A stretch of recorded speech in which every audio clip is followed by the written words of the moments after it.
also is a wise choice for the Rogue of BB. Now, they lost to the same composition yesterday. He was not playing the adaptation, but by playing that now, it means that every time the Beast Mastery Hunter has his intimidation, his 5-second stun, BB will actually be able to break out of it, and those were crucial for getting kills on him as they will pretty much go through evasion. So now Team Beast has to worry about trying to somehow proc his adaptation with the use of maybe an offensive cyclone or an intimidating shout without actually, proccing that. And yeah, they catch him out of stealth, go for that quick little re-stealth. Chicken Jack sending his pet in stealth across the map to try and get combat to deny any saps, but his pet actually got sapped, and now they've managed to trigger the adaptation of Sam, so they're going to be waiting for diminishing returns, and then Team Beast can initiate a guaranteed crowd control chain. They are still trying to find Yo-Yo and BB as they are hiding in stealth and currently invisible to their opponents, but no luck just yet in finding them. U-Face positioned very far back. Maybe he's afraid of a potential smoke bomb. Fortunately for him, though, BB has not talented into that, so that threat will not be available. Yo-Yo immediately attacked as soon as he shows his face, but it looks like they're actually going to be going after Select early on, pulling Barkskin, but potentially even more cooldowns as they've committed their entire arsenal. BB falling behind. He's being very aggressive in this position, forced to trade out his evasion as well. Both teams start out swinging. Right, and we see they're employing that same strategy, and now we actually do get that adaptation force from BB from the intimidating shout. So this means he's going to be in a lot of trouble. He just got his evasion used. They have this window that if the Beast Mastery Hunter can use his intimidation, it should be back up since he used it to force Sam's adaptation, and now that we see that coming back up, they have the same cooldown. He should have that stun available for BB. So if they get a CC chain with a Stormbolt trap, things are going to be very scary. All right, Tree of Life from Select traded out, so that's a very powerful healing cooldown that he's not going to have for another 3 minutes as soon as it fades. That could be an opening for ZFA, but they need to be on defense for a little bit longer. Sam playing the Spirit Link Honor talent, so the damage is distributed to his entire team. A smart decision against such a single target crowd control based composition such as Warrior Hunter. It redistributes the damage in a way that is much more manageable as a healer and likely will allow Sam to manage his mana better. He needs to be careful to not refresh it on cooldown and try and predict crowd control chains before activating it. Chicken Jack securing a freezing trap. Unfortunately, breaking early. Now this burst moment will be lost as ZFA look for another swap to Select. Right, and they're going to go for these consistent swaps onto Select. We saw ZFA, they employed the strategy yesterday when they're playing this Assassination Rogue Boomkin. They want to make these kidney swaps onto the rest of Druid, and that will put the most pressure onto them.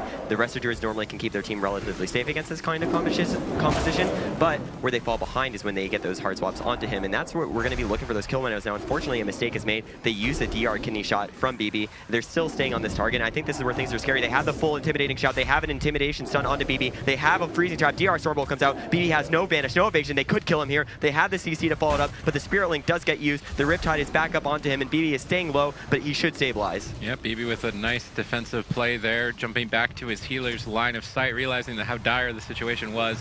U-Face, though, in hot pursuit with a double Blade Storm. It could be a possibility here that Team Beast tried to kill multiple targets. Sam under fire, trading out defensives to try to stabilize. He's trying to reapply the Spirit Link, gets in position, reapplies it. Select getting swapped to once again by ZFA, managing to pull out a Barkskin, but no other major priority cooldowns. In the meantime, Sam caught into a freezing trap. His entire team in trouble. BB caught into a Stormbolt. He cannot shrink it as he has selected adaptation. That's a nice punish by U-Face, putting Sam even further behind. Really no defensive cooldowns remaining for ZFA. They are on the ropes with minimal mana remaining at this point. Team Beast are looking like they are going to be taking game number 1. Sam doing his best to try and persevere through the pressure, but now caught into more crowd control. They're even attacking him, and this is the correct strategy against a Spirit Link Shaman. Spread your pressure out onto multiple targets, make it difficult, make it so he always has to refresh it and spend an exorbitant amount of mana. He's somehow still doing it though, Dilly.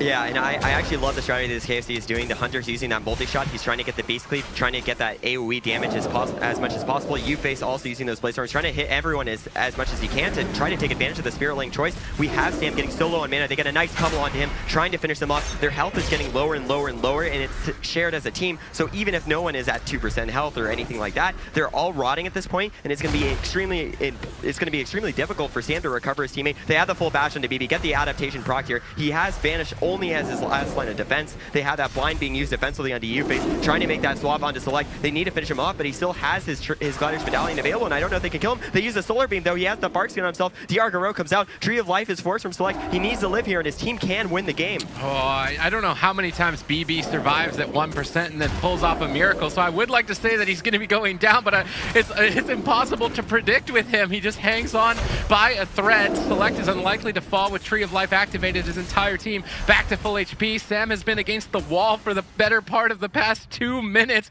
doing whatever he can. BB's managed to recover and escape to safety. He's looking for a re-stealth to try and initiate what could be the last stun lock of the game for their team. Sam still under fire. Cheap shots for everyone. Is Select going to choke under the pressure? This is what I was talking about in the pregame. He's playing an alternate healing class. He is really the weak link of the team if ZFA can take advantage of it, but with crowd control secured onto Sam, BB is in trouble. Trading evasion at dangerously low health, and for some reason BB is just fine, surviving once again at 1%.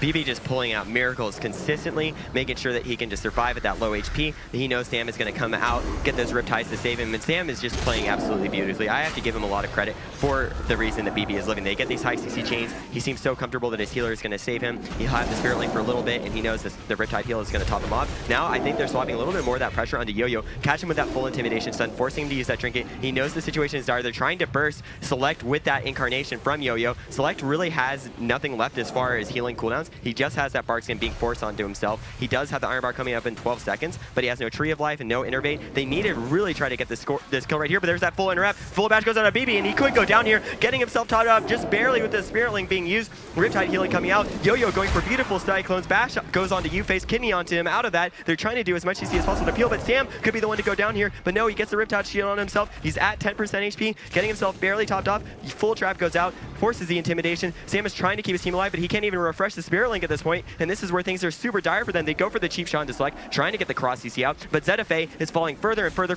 behind, and I just don't see them getting the win at this point. There's another interrupt going out to Sam. They're struggling this entire time. They really need to finish off this game. Select has almost no mana, and I think they need to find the kill condition, but no, Yo-Yo goes down. They have just too much damage. The Spirit Link is not able to be reapplied, and finally they find the kill onto the Boomkin. I don't even know how they lived that long. Incredible stuff coming out of ZFA, just live lording BB and do it. This is game 2 of the map. ZFA 2 games away from elimination. They need to find something on Ruins of Lordaeron. I absolutely agree with his analysis. I think that's the right way to go. I think maybe they can kill the pet a little bit, and potentially what I'd like to see is maybe they just need to all in at a moment that they do force Trinket from Select. Maybe they just need to go for spamming Purge. They need to purge off that Spirit Man. They need to purge off all the rest of Druid HUDs. Those are what's going to keep Select alive in those windows, and I think that's really going to be the only way they can win this game. Now they use that Intimidation Stun onto Yo-Yo after he's used his string and putting the pressure onto BB. He's very low. Yo-Yo's got a lot of CC. Can't peel. Use that Intimidating Shout, proc the adaptation from BB. He's going to be in trouble the next time they do have that stun setup as well, because they can use the bash from Select, which they had been doing the last game. So now he has no evasion.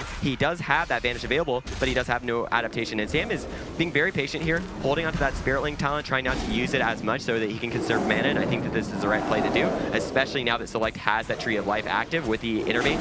There's this window where he's not really going to out-mana the other healer. Now they go for that Stormbolt Trap, get the full CC. He does pre-Spirit Link that Stormbolt Trap, and that is a beautiful play from Sam. It's almost like he saw the animation, refresh it there. BB should be safe through the CC. He has the damage reduction, and now they're going to go for that Garou into a Kidney onto Select, forcing his Trinket. So now this is a window that I think they're ready to go offensive. They have no Tree of Life, they have no Select, or they have no Trinket for Select. So I think if they go for that full Kidney swap onto him, they can get that pressure, but the only thing is they traded out Vanish and Vendetta for that go, so this means that they're not really going to have that much damage, but I think they need to find some opportunity that they can get this punished, and now with that full blind going out to Select, I think this has to be their opportunity. Yep, they're going after UFace. They've managed to pull Trinket and Die by the Sword if they can keep this chain going. Unfortunately, not able to get the sap onto Select, which means the crowd control chain has been dropped, and Yo-Yo is doing a much better job in game number 2 with these Cyclones and slowing down the pressure. Sam as well has been stepping up his gameplay, as already pointed out, using Spirit Link right before crowd control is initiated rather than trying to maintain it the entire match, which is an unlikely successful goal to meet. You're just going to run out of mana faster than the Druid. At this point, ZFA are making excellent swaps between the Druid and the Warrior, always switching off defensive cooldowns. I really like the play from ZFA, but with crowd control secured onto Sam, BB is in trouble. Is he going to be able to pull off another miracle survival play? Amazing Cyclone, nice bash. Yo-Yo taking control of the match to allow just a little bit more time, but it's not, it's actually going to be enough. BB survives at 10% once again. Yeah, unfortunately, that was actually because Chicken Jack's pet was dead. He was actually trying to cast a revive pet. UFace didn't have enough damage to finish him off. And BB, again, he pulls off that miracle. He barely survives. He had the peels from Yo-Yo. He had the Thorn, slowing the Warrior when he's attacking him. And that really gave him that window to live. But no, they have the Spirit Link here. BB is super low. They got that full trap, got the adaptation, but BB's caught in that full stun. And Yo-Yo's dipping low. And I feel like they're just so under fire here. I think Sam needs to find this window where he can use those offensive purges, especially because he's been conserving his mana with that Spirit Link. But we could see that Chicken Jack's actually using this Barrage talent for a ton of AoE, and it's so smart with the Spirit Link. BB's so low, has the evasion, he's at 1% HP, uses that full kidney to select. He has no trinket yet. This needs to be their window of opportunity. They need to finish this game up. They have the Vendetta coming up in just a second, and they have that Incarnation coming up in 30, but I don't know if they're going to live long enough. The Stormbolt comes out, a full trap comes out, BB is low, Yo-Yo is low. They need to get the burst damage, but there's a Cyclone onto UFace. He can't connect, and I think they're somehow going to live another CC chain. BB is just a survival legend, just hanging on by a thread, but Team Beast are looking to be in a dominant position at this point. ZFA have to pull off another miracle. They did it yesterday. Can they do it again here today? They've got a 30-second window to kill Select. If he doesn't respond appropriately, he's trying to get in bear form. He gets blinded. If he trinkets this, he's likely to get stunned, but they've already committed the kidney shot now over onto Chicken, denying the Beast to Wrath bonus damage, but really not applying any pressure. Sam falling even further behind. BB caught into a stun. Any crowd control into Sam could just close this match out. If they've got any sort of follow-up, that doesn't seem like they do. Yo-Yo retreating away, stacking up for the Spirit Link. The freezing trap was missed by Chicken Jack. That's going to leave an opening for ZFA, but it's really not a great one. No, and that Barrage talent, I love it. They're getting so much AoE pressure. They're abusing the Spirit Link. I mean, we might see the adaptation from Sam and BB as their talent choices, but I think Team Beast is adapting themselves. And now we see that full kidney. They need to burst him down. He has the Iron Bark available. He has his Gladiator's Medallion and with his Tree of Life. If Select were to die here, I think that would be a huge mistake and a huge throw from them, but nice. A beautiful rotated Cyclone. Yo-Yo is doing exactly what you said he needed to do. We have that full trap going out onto Sam. They need to try to finish off BB, but again, he's been doing such a great job of surviving, but no, he's at 2% HP. Gets the Riptide heal, barely survives, and another kick onto Yo-Yo stops him from getting that defensive Cyclone, finally gets it onto UFace, and Chicken Jack, honestly, throughout this game, has been trying to stop these Cyclones at clutch moments to just barely finish off BB, but he still manages to live. Sam's completely tapped on mana at this point. Reapplying Spirit Link is no longer an option, which means BB is going to take immense single target damage and may not survive. However, it's BB. Maybe he'll do it. Team Beast may need to try and change their target because for whatever reason, BB is just immortal. They are gunning down Select. They've got 5 more seconds on a window here if they want to go after him, but other than that, there's not really any openings with the entire team still having their trinkets to remove kidney shot. ZFA just have to stay alive until they can burn the rest of Select's mana. Good Cyclone, good cross crowd control. They managed to pull Barkskin, but now Sam caught into the intimidating shot. BB preemptively evasions, trying to avoid any incoming pressure here or dodge the incoming intimidation stun. He may have been able to do it. Sam getting pummeled, dipping even lower, really running out of mana. Chicken Jack with a triple barrage. Everyone on the team is going to be rotting here shortly. Select is completely comfortable, although getting Cyclone with a swap now onto UFace. If he trinkets this before Vendetta, that could be an opening, but he doesn't fall for it. BB's in trouble. Defensive Shadow Step, but UFace charges over. Is BB going to survive again? He cheap shots him on 1% and stays alive again. I cannot believe that play. That was absolutely beautiful. And he was so close to dying without that cheap shot, just because with that Shadow Step, UFace got the charge stun on him, or charge root on him rather, so he wasn't even able to continually run, even though he wasn't slowed as much as UFace was. And it's just crazy to see him just barely hanging on here, but now he finally should go down here, 2% HP. BB finally does die, and honestly, I have to say, I just feel like this comp pick, it's just not... Map pick said. Yep, Korea looking to send Taiwan packing here in game number 3 as Team Beast lead the series. Will Saber substituting in be enough? The Arms Warrior bringing a lot more durability and much more consistent burst windows than the Assassination Rogue. I really like this swap from ZFA, and they're leading the charge, going after Select. Already huge damage off the back of that initial Stormbolt, but Saber needs to be careful. He's overextending. This is match point. He can't afford to throw the match. Trading out vital defensive cooldowns and hanging on by a thread. Yeah, I mean, I'm so surprised. They're able to get so much damage onto this Arms Warrior, and getting all of those vital defensive cooldowns, like you said, this is going to put them in a very awful position. It feels like that Arms Warrior pick, it's very high risk, high reward. We saw that they were able to get way more damage onto Select using that Stormbolt, but at the same time, he's actually dying a lot easier than BB was on that Assassination Rogue, so I don't even know. It seems like things with ZFA, they're almost in desperation here. They use that great interrupt onto Yo-Yo, who's trying to get a defensive Cyclone, use that bash onto the Saber. They have that full trap into a intimidating shot that was actually overlapped, and I believe it was actually used during a Tremor Totem, so that might have been a little bit of a mistake of UFace, maybe just feeling greedy, maybe they felt that they were really close to winning the game, and that overlap, I don't know if I really I don't know if I agree with that. I think that could have been used for a kill opportunity. Saber pinned down, trying to get out some momentum, but they've been under fire relentlessly by Team Beast. Sam not running Spirit Link this round, but with the double stun lock, this could be it. Sam Trinkets trying to save Saber. I really like that Chicken Jack saves these counter shots for the crowd control windows. He knows that getting cycloned when Sam is in a trap would be devastating and they're going to lose a kill opportunity, so he saves his counter shot for moments when Sam is crowd control, then uses the counter shot to interrupt incoming cyclones. That presence of mind is rank 1 level. Let's see, the next crowd control could close the match, Dilly. There's nothing left standing in between their way if they cross crowd control correctly. Chicken Jack moving over, U-Face as well. Here comes the Stormbolt, here comes the freezing trap. Saber could be in a lot of trouble. Will he be able to survive? Yo-Yo backs him up, but actually cycloning Select. I would like to see these cyclones defensively. He's trying to switch it over, but now gets counter shot. Chicken Jack saved it for that important moment, but unfortunately not enough damage to find a kill. Yeah, we can actually really see the awareness coming out from Chicken Jack. And like you're pointing out, that counter shotting when you have your traps, that's the sign of a hunter that is very aware, that is very experienced, and I even watched Chicken Jack backstage. I think he's an excellent hunter, probably one of the best coming out from the Korean region, performing very well in this matchup, and we could even see, it seems like he didn't even fall for the bait to counter shot when they had that clone on Select, and now there's that Stormbolt being used. They're trying to get the heavy pressure into Select. They need to force as much damage onto him as they can, but they have to be very scared. The Aspect of the Wild's back up for Chicken Jack, and this is where the heavy damage comes out. Intimidation goes out as the Saber. DR Bash goes out onto him. They have the Spirit Link available, but do not use it. They use that Earthen Wall. Sam seems like he's comfortable with having the Saber stay in that, and I think that's going to be the thing that lets him stay in the game. Even though it's looked very close for ZFA most of this match, they're in a much better position mana-wise than any other game in the series. Sam actually has a lead, and that's likely to be their win condition ultimately. They've been trying to make... Oh, Select sitting down for a drink. Is anybody going to get over there to stop Select? No, and that mana lead is now lost. Team Beast have everything in their favor here. Another crowd control could close the match. Let's see if they can interrupt Yo-Yo Cyclones. Yo-Yo going for it, but now out of range. I really like that Chicken Jack did not waste the interrupt, knowing that his warrior was out of range. Now a triple fear as well. No trinket for one more second. Yo-Yo gets spell reflected on the Cyclone. Nice plays from Team Beast.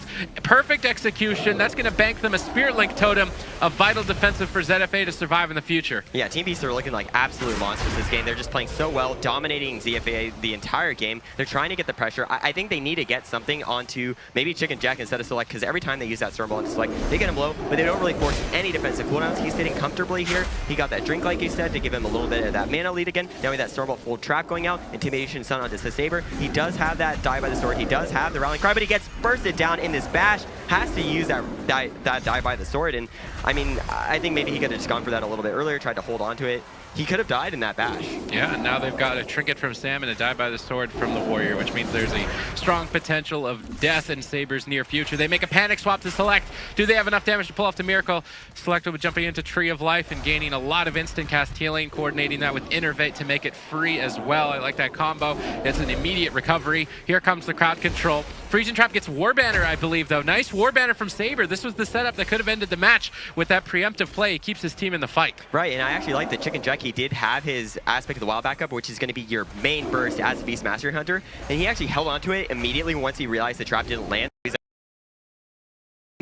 A full trap, and that's actually really smart because a lot of the time hunters will be greedy, use it once they get the Stormbolt trap, you know, a little bit too overconfident that they're going to get that CC, but holding it now for this window where they have a ton of damage. They're trying to get the counter pressure. Select is being hit very heavily. They force him to use that Iron Bark, but he does hold on to his Glider's Medallion, so he should be able to be safe. They have the Stormbolt trap coming out. There's high damage coming out from the Beastmaster Hunter. Yo-Yo's getting pressured, has the Bark Skin on himself. They're trying to get that damage out. Intimidating Shout goes out defensively, though, hitting Chicken Jack, his pets, and Select. Yeah, switching targets to try and benefit from no Earth Shield. Saber has been targeted most of this fight, so it's likely that Sam committed defensives to him and Earth Shield, so they switched targets and they managed to bank a defensive from Yo-Yo. Now both Saber and Yo-Yo are at risk of dying in the next crowd control chain, but also ZFA have managed to secure another mana lead over Select, and they've got Starfall on Select. He's not able to drink while he's inside of this. Nice moves from Yo-Yo. If they can keep denying these drinks and start establishing a significant mana lead into dampening, there's still opportunity for them to swing back in the series.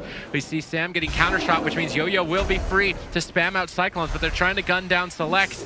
they haven't really been able to do too much chasing him. I'd really like to see more damage on a different target, but in the meantime, a freezing trap, triple crowd control secured. Team Beast trying to push for a win. Saber survives at 50%. Sam out of crowd control. Yo-Yo now going for defensive cyclones, trying to pause out the fight so Sam doesn't have to burn too much damage recovering off the back of this exchange. I want to see them killing that Beast Mastery Hunter pet. I think it's actually really easy for Arms Warrior Boomkin to get that kill out there, and I think that's going to shut down a lot of the pressure coming out from Team Beast, and that will definitely let them win a mana war. So I feel like that should be what they're going for. I think they need to win the mana war. We've seen Sam doing it a lot better, not using that Spirit Link talent. We could see that, you know, with that consistent pressure from the Arms Warrior, because they have the Mortal Wounds effect, it's forcing Select to use a little bit more mana. Now, Assassination Rogue has that too, but not as strong as the Arms Warriors is, and not as strong as the Sharpened Blade, which can reduce a lot of effective healing. Now they're hitting Chicken Jack. I agree this is the right target to hit. They have a lot of pressure going on to him. He has the Saber getting really low. He has the Die by the Sword coming up in 20 seconds, so Sam is just going to trade out that Trinket. They had a full Intimidating Shout. Things should be looking good for them. I feel like ZFA is stabilizing. I think they just really need to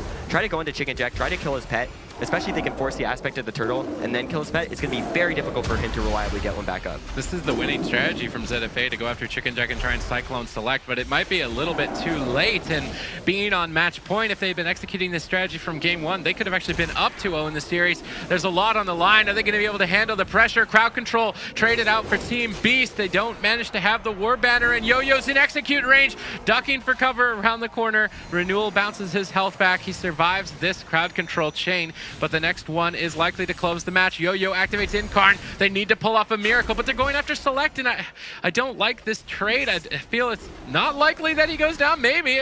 Saber's dishing a ton of damage around the corner. Select now recovering with that Innervate combo. This healing all free, but the mana lead is still in favor of Sam if they can hang on just a bit longer. Saber jumping back, Blade Storming, trying to peel, maybe eat a freezing trap, but a couple inches too far away, and Yo-Yo's in trouble. Team Beast will be advancing, sending ZFA home. I hear right behind me the screams. It's always safe for them in this kind of blind pick, and especially with this meta, to just go with what's been working for them and what does very well and they're comfortable with. And if they have to be desperate enough, they can swap it to that Warrior Mage Druid. Yeah, they've been sticking with that Warrior DH Restor Shaman for quite some time. We're going to see if Mad Dog are able to out-cleave them with the Warrior Ret version, just trading in that DH for that Retribution Paladin. So we're going to expect a pretty high-paced game, in my opinion. Usually melee cleaves versus melee cleaves are going to be like that, and it's going to be just this bloodbath of whichever team can get the most pressure. Yeah, one thing that's really important to notice though is that Mao is actually going for that Spirit Link. He's not going to go for spamming it a lot, but remember that is still going to give him a little bit of that mana disadvantage, especially because Auction is not playing that, and he has the Retribution Paladin. Retribution Paladins give Blessing of Wisdom. That gives your healer a little bit more mana regeneration, and in long dampening games, that can be the difference. But the only thing that they have to counteract that is the Dog Mage can be playing that Mana Rift talent. That's really important, and something that we've seen Demon Hunter starting to do a lot more recently as a way to burn the mana pool of enemy healers, and that way getting that extra pressure. Now we see them going for that onto Oxygen. Fresh does get a nice sync, breaking Oxygen out of the sun, and it gives Oxygen that time to Ghost Wolf, dodge the Mana Rift, and that's going to be really important for them because they want to conserve as much of a mana lead as possible in this matchup. Yeah, and that's the thing with having Fresh and that Red Paladin. They have the Blessing of Wisdom that sort of counters that Mana Rift, or at least helps to deal with it a little bit better. So it'll be interesting to see which Shaman kind of wins that man war right now. It's, you know, very early games, so it's not going to matter too much right now, but going into this game, both teams just going to be looking to dogpile a lot of pressure. I'd love to see them go for the Shaman more, and we see that Dog Mage is doing that. He's just on top of him 24/7. The Earthen Shield Totem's forced as well, just for that. Gets the double stun as well, and I like Dog Mage playing this aggressively.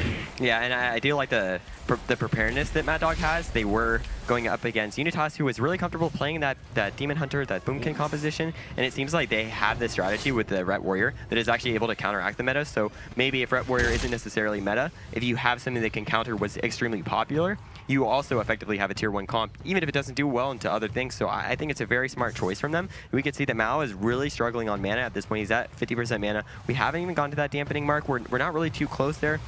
We should have one more wings coming up from Fresh before we even get to dampening. So with that Avenging Wrath up right now, we have a good amount of time, and Mao really needs to look for a position where he can recover some mana, especially, you know, even if he is holding onto the Spirit Links, he's not doing great. I like this strategy from Mad Dog. Every time they Stormbolt Malby, they also get a Hammer of Justice onto Dogmage, and that's where the burst damage comes in and where they're looking to get a kill. Both warriors are playing with that disarm talent as well, gonna negate a lot of pressure, and there's the fear onto Malpi. Dogmage could be in some trouble, but an excellent double stun to negate the pressure onto himself. And like you said, Rock seemed to be behind in this matchup. There's the Hammer of Justice on the Malpi, a Stormbot onto Dogmage, and this is where they're trying to pile in the pressure right now, but it looks like they're going to be okay. The one thing that I'm seeing from this, though, is it actually does seem like Rock is able to get a little bit more pressure if they are hitting both DPS. So when it comes down to it, where you have Warrior and DH hitting the Ret and the Warrior, I think that they're actually going to win that damage straight up. So maybe what they need to do is just try to keep that mana a little bit even, try to get Oxygen's mana a little bit lower, and then from that point on, just swap the pressure back onto Fresh. Now they are getting him a little bit low here. They force the Earthen Wall to him. They force the wall just from Oxygen, so he doesn't really have any major defensive cooldowns outside of the Spirit Link Totem and his Glider's Medallion coming up in 20 seconds. But I feel like going into Fresh might actually be the wisest decision for them. And we've seen Dogmage actually getting really good mana rifts. We've seen that happening in both series, where even when they didn't have the stun to cover it, he's kind of leading them into those mana rifts that it made it harder for Oxygen, or made it hard for other healers to dodge it. So that's something I really like from Dogmage's play. The thing that Rock are doing really well, in my opinion, is they're kind of going after the healer, and then that way they get that triple cleave pressure going in, and it looks like it's much more difficult to deal with than just hitting the 2 melee. So I think Malpi's actually having an easier time. The double cap tome gets landed, but nothing too predominant to follow it. Stormbot onto Malpi. Wanfu getting really low during this HODD. She needs to be careful. Need to make sure they're in that defensive stance, taking as little damage as possible throughout the game. Right, and we can actually see that we should be getting closer to dampening now. The Avenging Wrath is coming back once again from Fresh, so by the time he uses that and maybe it ends, he should have that window where we have dampening, and that's going to matter a lot with Mao going into that with around 20% mana right now. We have Juan getting pressure. They actually forced to die by the sword. That's a bad position to be in, especially once we start getting to that mana where we've been saying that this is really important in this matchup. You play that Red Paladin against the Demon Hunter to counteract the mana rift, try to have that longevity. Now they go for that full fear into a HODD to Mao, force him to use that trinket. Trinket from Dogmage, a little bit of an overlap, and a beautiful Hex from Oxygen. This is going to mean tremendous pressure is forced out from Dogmage. He has to use the darkness. So now Rock has nothing. They have no die by the sword. They don't have that darkness available. They force the blur from Dogmage. This is a really bad position for them, and I think Mad Dog has found a beautiful opening for themselves. They did indeed. They forced so many defensive cooldowns from that one go, and a beautiful Hex from Oxygen on the trinket of Malpi that forced out the darkness, and now they are on the back foot in defensive cooldowns. Just the DH and Wanfu don't even have much to survive on, really, so they're really relying on the Spirit Link talent. There's a full Hammer of Justice on the Malpi. They're trying to pressure him as well as Wanfu, doing a ton of pressure right now. The Blade Storm comes out from Yosuke, but he needs to be careful himself. They don't want to lose this lead by playing over aggressively. Stormbolts onto Wanfu on that avatar, and it looks like, yeah, Mad Dog are actually taking this due to that pressure, Billy. Right. They have that lead. I love all of their choices here, and Dogmage is still trying to keep up as much pressure as possible. He goes for that mana rift, gets it onto Oxygen. He is getting the mana a little bit closer to Mao, and I think where things are going to get very important is when we get to this moment, we've seen it with these Wrestler Shaman teams in these matchups where they're both and then you have to see who's the clear-cut winner. Now, we saw Mad Dog actually win in those situations yesterday, even when it looked dire for them, and I really want to see Rock pull out something, especially considering they just had that window a couple minutes ago where they had to use Die by the Sword, they had to use Darkness, they used, overlapped Gliders, Medallions, and that got them so much behind Mad Dog, even though it is more of that slower-paced, methodical matchup coming out here. But I feel like they really need to be concerned in trying to find that final burst window for themselves. And Mad Dog doing an excellent CC chain there as well onto Malpi with the Stormbolt into Hex, whilst the Dogmage was in the Hammer of Justice. But Wanfu was doing an excellent job disarming the Warriors, timing it to perfection. And now they actually forced the Spirit Link coming out of Oxygen, and Dogmage is going to have the Annihilation in around 10 seconds. So this could be trouble for Mad Dog all of a sudden, and a full fear onto Oxygen, a big Word of Glory, going to help keep them alive, but now maybe not force out the bubble or the bob just yet. And Wanfu's getting super low right there. Needs to be careful as well. The Rallying Cry comes out. It's becoming a bloodbath. As soon as the Shamans come out of mana and dampening kicks in, it's all about who can play aggressively the best. Right, and all that damage did come out from the Avenging Wrath from Fresh, so that's when he's going to get the most pressure available. Now we had Dogmage using his actual active metamorphoses instead of the ones that are brought to him by the I-Beam. He got a little pressure there, but I think if Mad Dog can actually live until the point where they have that next wings, we saw how much damage they were able to force onto one. We saw the amount of pressure they were able to get. Oxygen again getting a beautiful Hex in him out, forcing him to use that Glider's Medallion, but this time we didn't have that overlap coming out from Dogmage and him, so this is really important. Rock is stabilizing a little bit, but now with that, Double Stun comes out with a full Hex into Oxygen. Oxygen holds onto his trinket, feels very safe for Fresh. Fresh is holding onto that bubble, does use it, doesn't get too greedy, uses it around 20% HP, keeps himself safe. Now he should be able to be topped off, and now they have 1 minute on that Avenging Wrath cooldown, about 30 seconds for Forbearance, and Fresh has to keep himself safe. So I think Mad Dog should be able to kind of live through this, and Mao actually gets a little bit of a drink there. That's going to help him a lot, especially because we have said he's playing that Spirit Link talent. He isn't spamming it completely, but still using it is very mana inefficient. But now that full HUD goes on to Juan, they need to force the die by the sword. If they can force it without those offensive cooldowns from the Avenging Wrath, that'll spell a game for them. They do force it, and now with Avenging Wrath coming up in 40 seconds, it seems like this is Mad Dog's game. If they can keep up the momentum here, they could finish it even before then. Yeah, they could indeed, and Rocket is just falling further behind now. Disarm onto Wanfu. He has nothing to survive with. Maybe only has that Spirit Link talent, but like I said, as soon as he's out of mana, he won't be able to use it, and it could be huge trouble for them. Fresh and Yosuke just doing as much pressure as possible. There's the Hammer of Justice on the Malpi, the Stormbolt on the Dog Mage, and they're getting as much pressure as possible. He actually hexes Dog Mage. I would have loved to have seen the hex onto Malpi there, but I don't think he was in range. He was just doing what he could. A nice double stun coming out from Dog Mage. They're trying to counter pressure every time. I love to see Dog Mage go on the Oxygen and trying to force the split pressure, but it looks like it could be too little too late. Fresh actually getting dropped down, using the Blessing of Protection. Malpi is unable to purge it off right now. He has such little mana, maybe he doesn't want to risk it. But this is Wings. They have a lot of damage here. This is where the counter pressure needs to start from Mad Dog, and they have the double stun. They need to finish Juan right now. They have the full hex coming out. Beautiful play from Oxygen. They're trying to put that pressure on him. They force the darkness. They're going through the darkness. 2% HP, and he goes down. Beautiful execution from Mad Dog, turning that game around. Clean execution for them all around. There you go. We told you, don't underestimate Mad Dog. Yeah, I feel like Mad Dog, I think they're playing really well. They're adapting well together.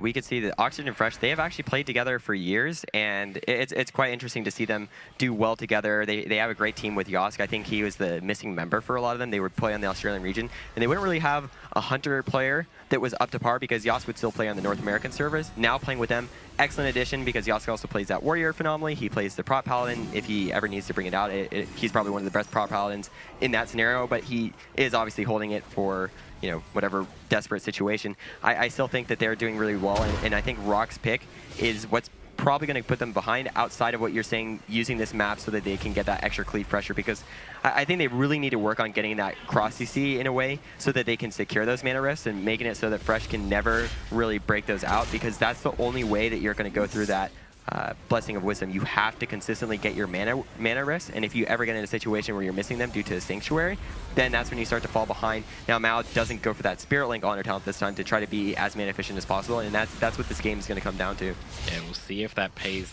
off, not being that Spirit Link talent at the same time. Wanfu getting a bit low. They do have the defensive cooldowns to survive, and again, both Warriors playing those disarms, and they're going to be key to survive. And now we get that double stun CC from Mad Dog. The Hammer of Justice onto Malpi with the Stormbolt onto Wanfu, and just bursting him down, opting to go on him instead of the Demon Hunter, just because of uptime really. So I think it's a smart choice. Oxygen using his Ascendance. Fresh getting a bit low here, but he's just pumping out the heals. He should be okay, and the Earthen Shield totems come out from both healers as well.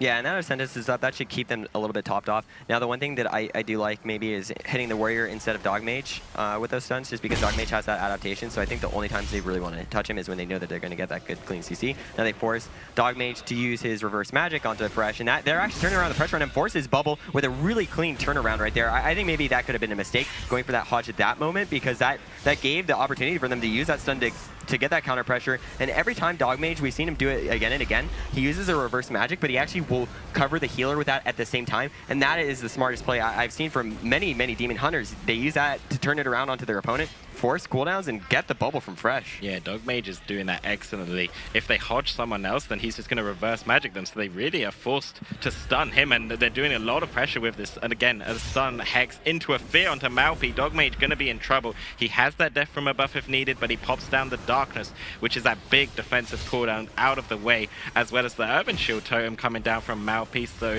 again, Mad Dog looking very strong. Yeah, this is actually looking really good too, because of that last setup, they used the Intimidating Shout, and that got the adaptation from Dog Mage. So that means now they can go for that Hodge cover on him, but they have a ton of bursts coming out, force the Spirit Link Totem to be used by Oxygen. Things are looking scary for them. They're not able to get that cross CC onto Dog Mage, and I love how Rock is actually finding he's under pressure, but Juan gets bursted down, forced to use that die by the sword. He uses his his parry. He used every defensive cooldown. Spirit Link comes out from Mal, but they're trying to turn the pressure on Yoski. Has to die by the sword. No bubble from Fresh. Both teams are so volatile here. There's a full Fel Eruption Sun onto Auction. Gets tanked out. They're trying to turn the pressure, trying to keep momentum from both sides, but it seems like they're both stabilizing. But no, Yosk is getting pressured once again. 50% HP. They're trying to keep that damage onto him. They have the full Hodge going out to Mal, trying to turn it around the pressure onto Dogmage. Get the full Hex on him, forcing the Trinket. They have the stun onto Fresh. No, double stun comes out. Yosk is getting bursted down. 20% HP. He has nothing. Oxygen gets out of the Hex. They break it from the Cleave. That could have been a mistake. Yeah, it could have been. The Overshield Tome comes down right now, though, so they should be okay for now. Wanfu now taking a lot of pressure, and like we said, these melee Cleaves, they just have a bloodbath. As soon as the defensive goes wrong, or as soon as they get crowd control on their healer, they can just completely turn around the game with this defensive pressure. That Hammer of Justice was DR'd, so a bit of a mistake there from Fresh, and now Fresh has no defensive cooldowns, neither does Oxygen, so he could be in some trouble. Knowing that, he's kiting away excellently, but he's still getting very low on HP, near that XP range, pops his own parry as well. Going on to Malpi right now, but he just uses that Astral Shift, trying to sneak in a Hex, but it looks like he's unable to get in it. Fresh just super low on HP. They use the Healing Tide, but will it be enough? Dogmage getting low as well. I can't believe how low he is, and there it is. They finally finished Fresh, and it looks like they were able to just turn it around and get those Ret Paladin cooldowns, and they have brought it to the bigger, more spread out map, not feeling confident in close quarters. We'll have to see if Oxygen can play the mana game better on Tolvaron. It'll be interesting to see if Tolvaron just gives them the advantage, because then in theory, Mad Dog will win on paper if they just can keep picking these larger maps to win. But we'll have to see if that's exactly what happens. Yosuke actually getting aggressive on the Shaman right there. Wanfu taking a lot of damage. Actually, swapping their trinket choices. Wanfu playing with that adaptation, Dogmage with that trinket now. It's very interesting to see. Yeah, I think that's good, because sometimes Dogmage could get his adaptation force from an intimidating shout, so he wasn't always able to reverse magic sometimes, especially if he got Hodge himself. So this way he can have a trinket for those really dire moments. Plus when you're fighting that Ret Paladin, you have the Wings that has a minute 30 cooldown, and this way, in case there's a full stun on you during the Wings, by playing Gladiator's Medallion, you're safe with that. I think it's going to be a wise choice playing out into that longer game, especially because they realize that they're on Tolvaron Arena. I don't think they're going to be able to have that same close quarters advantage that they had on Mad Dog in that smaller map. Tolvaron Arena, they need to be really careful, but they have a ton of bursts coming down to one, forcing him to use that parry right here. But no, they have damage going on to Fresh, trying to chunk him down. There is that full Fel Eruption Sun onto Oxygen, trying to burst down Fresh, forcing the bubble, maybe get the bubble from him. Beautiful play from Rock there, getting a ton of pressure here with the Metamorphosis activated, and they're trying to keep up that momentum, swapping it over to Oxygen, getting him to around half HP. He has no Earthen Wall available. It's going to be really hard for him. Now Fresh gets swapped back to, he can't bop himself. They have a sentence being forced from Oxygen, holds onto the Spirit Link, holds onto his Gladiator's Medallions, but no, that incap breaks. I think it was just from the AoE damage. He might not be playing the Undispellable version. That's very scary for them, and another nice interrupt comes out into Oxygen. They're trying to get a ton of pressure onto Fresh, forcing him very low. Triple stun comes out. They're gonna burst out Fresh. He can't bop himself. They get the Trinket Spirit Link from Oxygen, and he saves his team for now. Rock is forcing defensive cooldown after defensive cooldown for a minute straight, forcing the Spirit Link, the Trinket, Healing Tide, Ascendance, Bubble. Fresh almost has nothing, he just has the bop, and once again, nice pummels coming in from Dogmage every time, just locking down Oxygen and creating so much pressure on the Fresh, and Fresh is having a really hard time to survive right now, and they don't have anything left. They use the Hammer of Justice on the Dogmage, it gets dispelled out immediately, no cross CC right there. Mad Dog are falling apart. Fresh has nothing left. He had that bop used on himself, got instantly purged from Dogmage with that Demon Hunter purge, and now Fresh is trying to run behind the pillar, using his horse to run away, but Dogmage can connect. He should have damage onto him. They have that fear coming out onto Oxygen, that there is no sync available. Fresh could get bursted down, pops the wings, trying to keep himself alive. He's a Word of Glory on himself, gets full Stormbolt. They're bursting him down. They could finish him. Oxygen has nothing left. He can't use that Earthen Wall. He's barely trying to hold on to Fresh's health. There's the darkness coming out from Dogmage. They know that they just need to stay alive. They know they need to stop the Ret counter pressure with that Avenging Wrath. They just need to stay in this game. They use the Gladiator's Medallion from Mao. He's trying to keep his team stable, but Mad Dog is in so much trouble. They could very well finish the game, and another triple stun comes out. Yas is being pressured right now, swapping over to him, maybe forced to die by the sword, but no, seems like they're going to stabilize. Yeah, Rock was all over them offensively. This long map in the Tolvaron hasn't really stopped them at all. They just keep getting so much pressure against them, and now the stun being used on the Yosuke. He also used his Rallying Cry, and there is the Urban Shield Time coming out from Malpi. Wanfu actually in a lot of trouble right now. He's near that execute range. The Leap and Rallying Cry come out. He could still just go down. They're just about clutching that Spirit Link from Malpi, and all of a sudden Mad Dog have a strong comeback. Yeah, Mad Dog had a beautiful cross CC setup. They had the full Hex going to Mal. They had the full Hodge going onto one. He had no adaptation. They didn't have the reverse magic range from Dog. I think he was caught into that full root from Oxygen. So really nice play from him. He couldn't get over there in time, and they were able to finally burst him down. One just barely escaping with that heroic leap onto Mal, just surviving just a little bit, giving Mal that time to get that Spirit Link off, and they still need to try to keep this momentum because otherwise the pressure Rock has had has been phenomenal. Yeah, it has really been excellent. And there's that double stun on the Fresh and Oxygen. They're bursting out on Yosuke. He actually uses the Dire by the Sword and the Trinket on the Storm, but a full Hex on the Oxygen. He still could be in trouble. This was a really good Dire by the Sword, but it might not be enough. Fresh just trying to off-heal as much as he can, knowing they need to survive right now. A triple fear comes out onto Oxygen as Fresh. They're still slaying Yosuke, completely destroying him through defensive stance. A DR Sap though coming in from Oxygen. Malpi pushing in, looking for those winches, but now gets caught in that Stormbot. A nice wallbander defensively as well. Another beautiful kick from Dogmage onto Oxygen. He's been playing so well this game. The swaps on each other's warriors is so beautiful because with these intimidating shots, you're going to get so much pressure onto them, forcing cross CC. Now they have that full Hex from Oxygen. They need a burst down Juan here. He does have the Die by the Sword up on himself. If he can get stunned though by a Stormwall, he could go down. They don't have it available. Juan is trying to live, and no, he gets bursted down. They could go 2% HP, and they get the kill with the wings from Fresh. All three members of Mad Dog were on the same page with that one, and beautiful cross control coming out of them. They got the Stormbot that got kicked, the Hex. Then I think with that smaller map choice, nothing will compare to Dalaran Sewers as far as the Demon Hunter Warrior in this matchup, because you're forced behind the boxes there and you're forced to be stacked up, whereas even this map with it being small, the Shamans do not exactly have to play on top of each other. They still have some range that they can generate, which won't be as comparable, and we can actually see that Mao is deciding to swap back to that Spirit Link talent, maybe to try to avoid some of that burst damage, maybe going to try to just only use it when he thinks his team is in trouble, almost effectively like having the Spirit Link regular totem, but just having it more often. But he's actually using it quite frequently here, and they are getting a little bit more mana rift, so it is interesting to see them swapping back to that first game strategy where they try to be a little bit more on the defensive side, realizing that there was a little bit too much pressure coming out. But we can actually see that Mad Dog is actually deciding to cleave a little bit and getting that momentum on all the players on Rock, and they're forcing a ton of pressure onto Dogmage. They have that Fell Eruption coming out to Oxygen, getting that nice mana rift out of that as well, but immediately Stun coming out for that cross CC onto Dogmage and Mal, and they put pressure onto Juan. Might force his Rallying Cry or his Die by the Sword, but no, he holds onto it. They have a little bit of defensives left for them. They have pretty much everything available. They just don't have the Earthen Wall, which comes up in 10.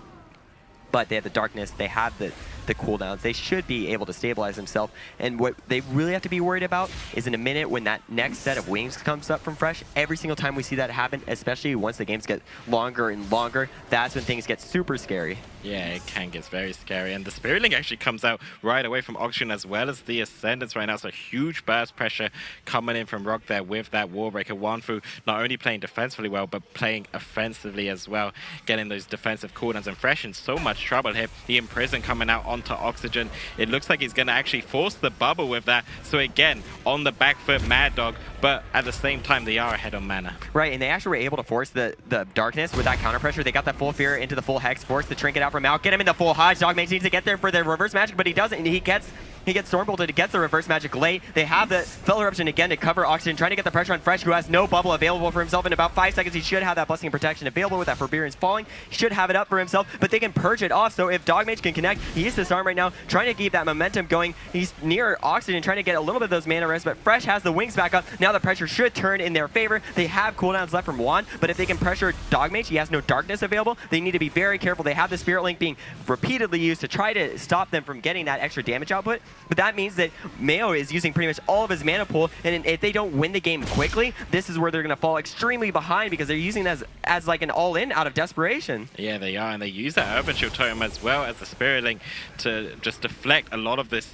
wings pressure coming out from Fresh. Another disarm as well. They really don't want him to keep cleaving them down, so Malby, yeah, falling further behind, and it's going to be hard. He needs to be able to keep his team alive to take out Fresh, but at the same time, Oxygen still has cooldowns. He's going to have the Overshield Totem coming very soon. Fresh still very low. The Wanfu trying to push in for the Execute. He's playing with that charge Execute, but he got bopped on it. So well played by Fresh to avoid that, and he gets popped off, and now Rocker on the back foot. Malpi once again getting reverse magic onto that Hammer of Justice, but is using his mana pools on those Spirit Link talents. I'm not sure if they're going to be able to survive more.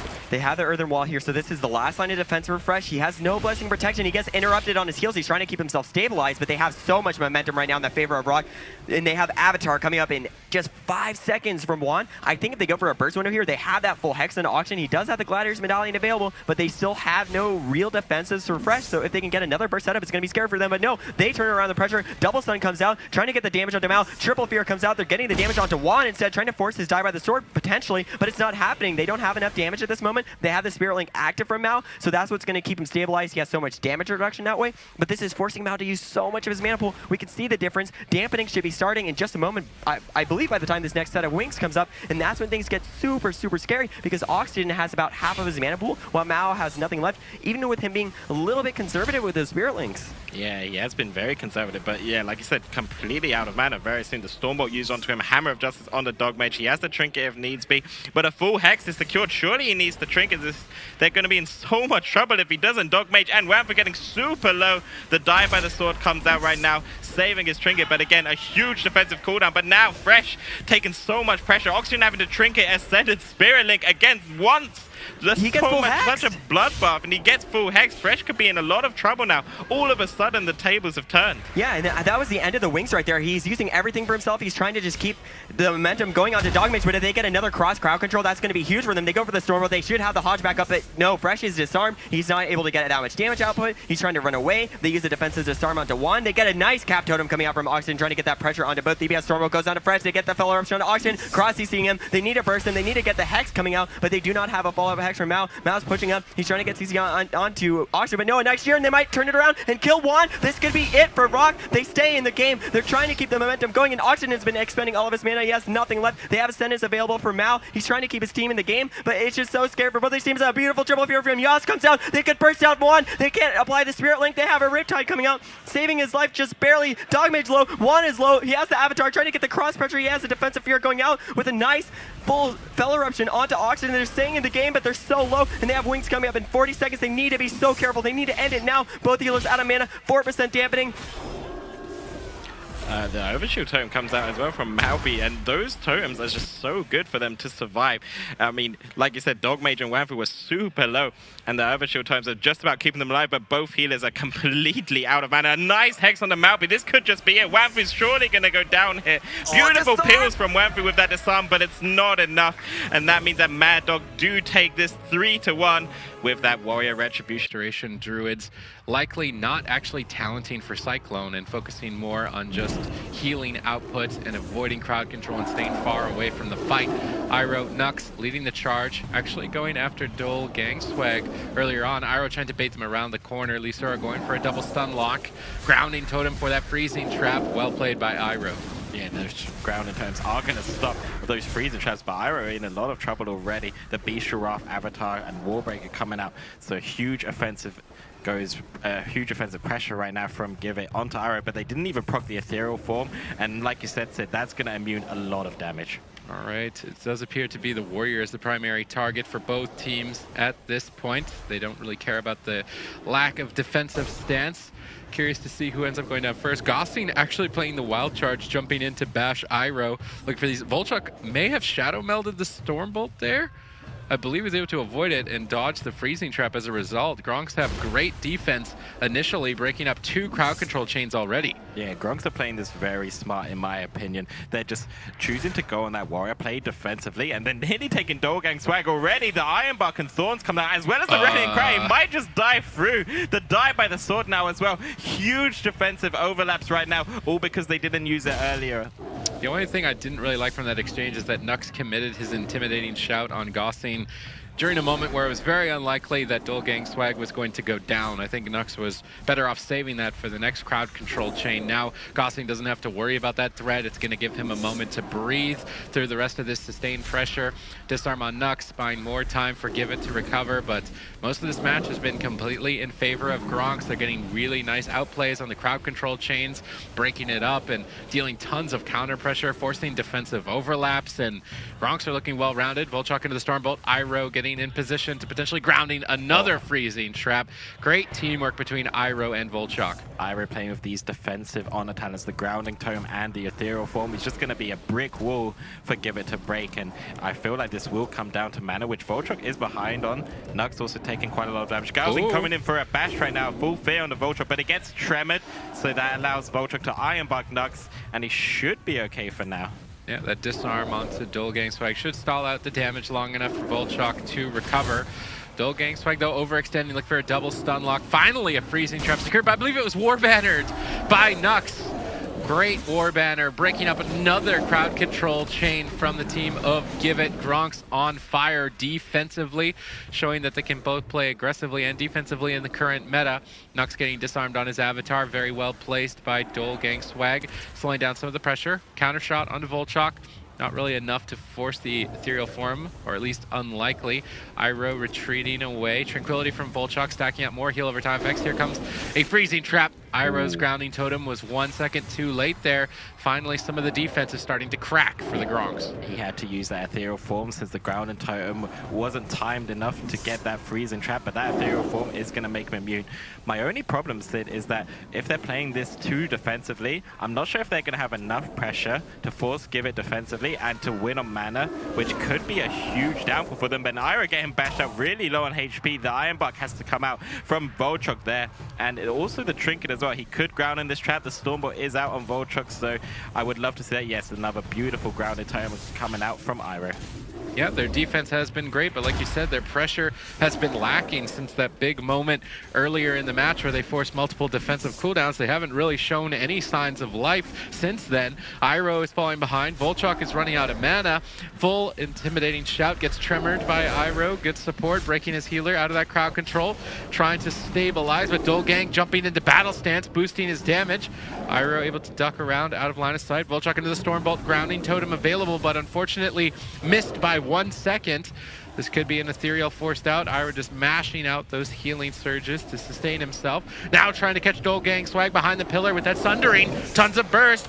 Good bait by Iroh. Tons of pressure, and he's just going to take him out.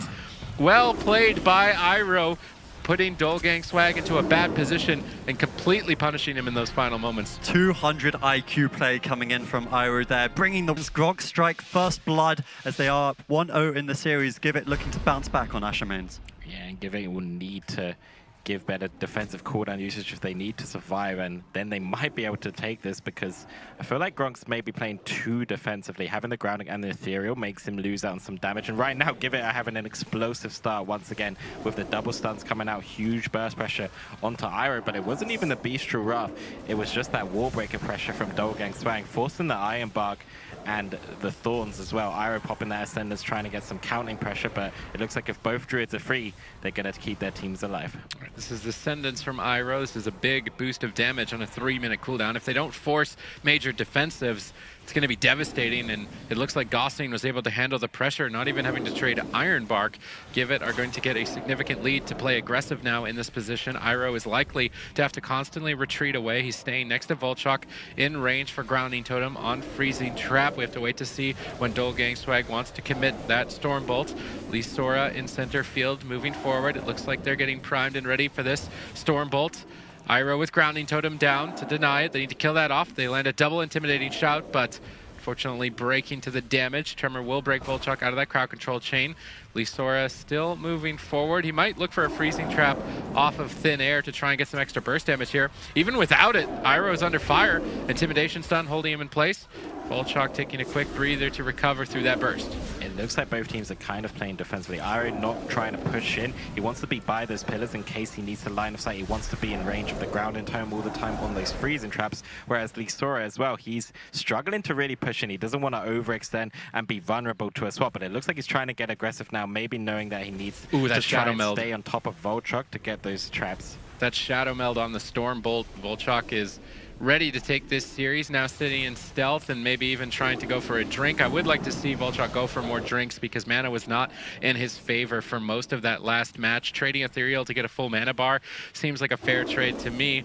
Lisora under fire now as Gronks are changing targets, trying to catch Gossing off guard and burn more mana by having to heal multiple targets. That's a nice move. That's going to tie up the mana moving forward. Yeah, and Gronks are doing an excellent job with that offensive play, knowing that when Lisora pushes in, they need to punish that, they need to target him, get some cleave pressure on him, and make sure he can't stay offensive now. Full fair onto Gozing, but it's not really going to force too much, although it did force the trinket out of Lisora. They're getting pressure onto Dolgang Swag right now, but at the same time, Iroh taking some heat.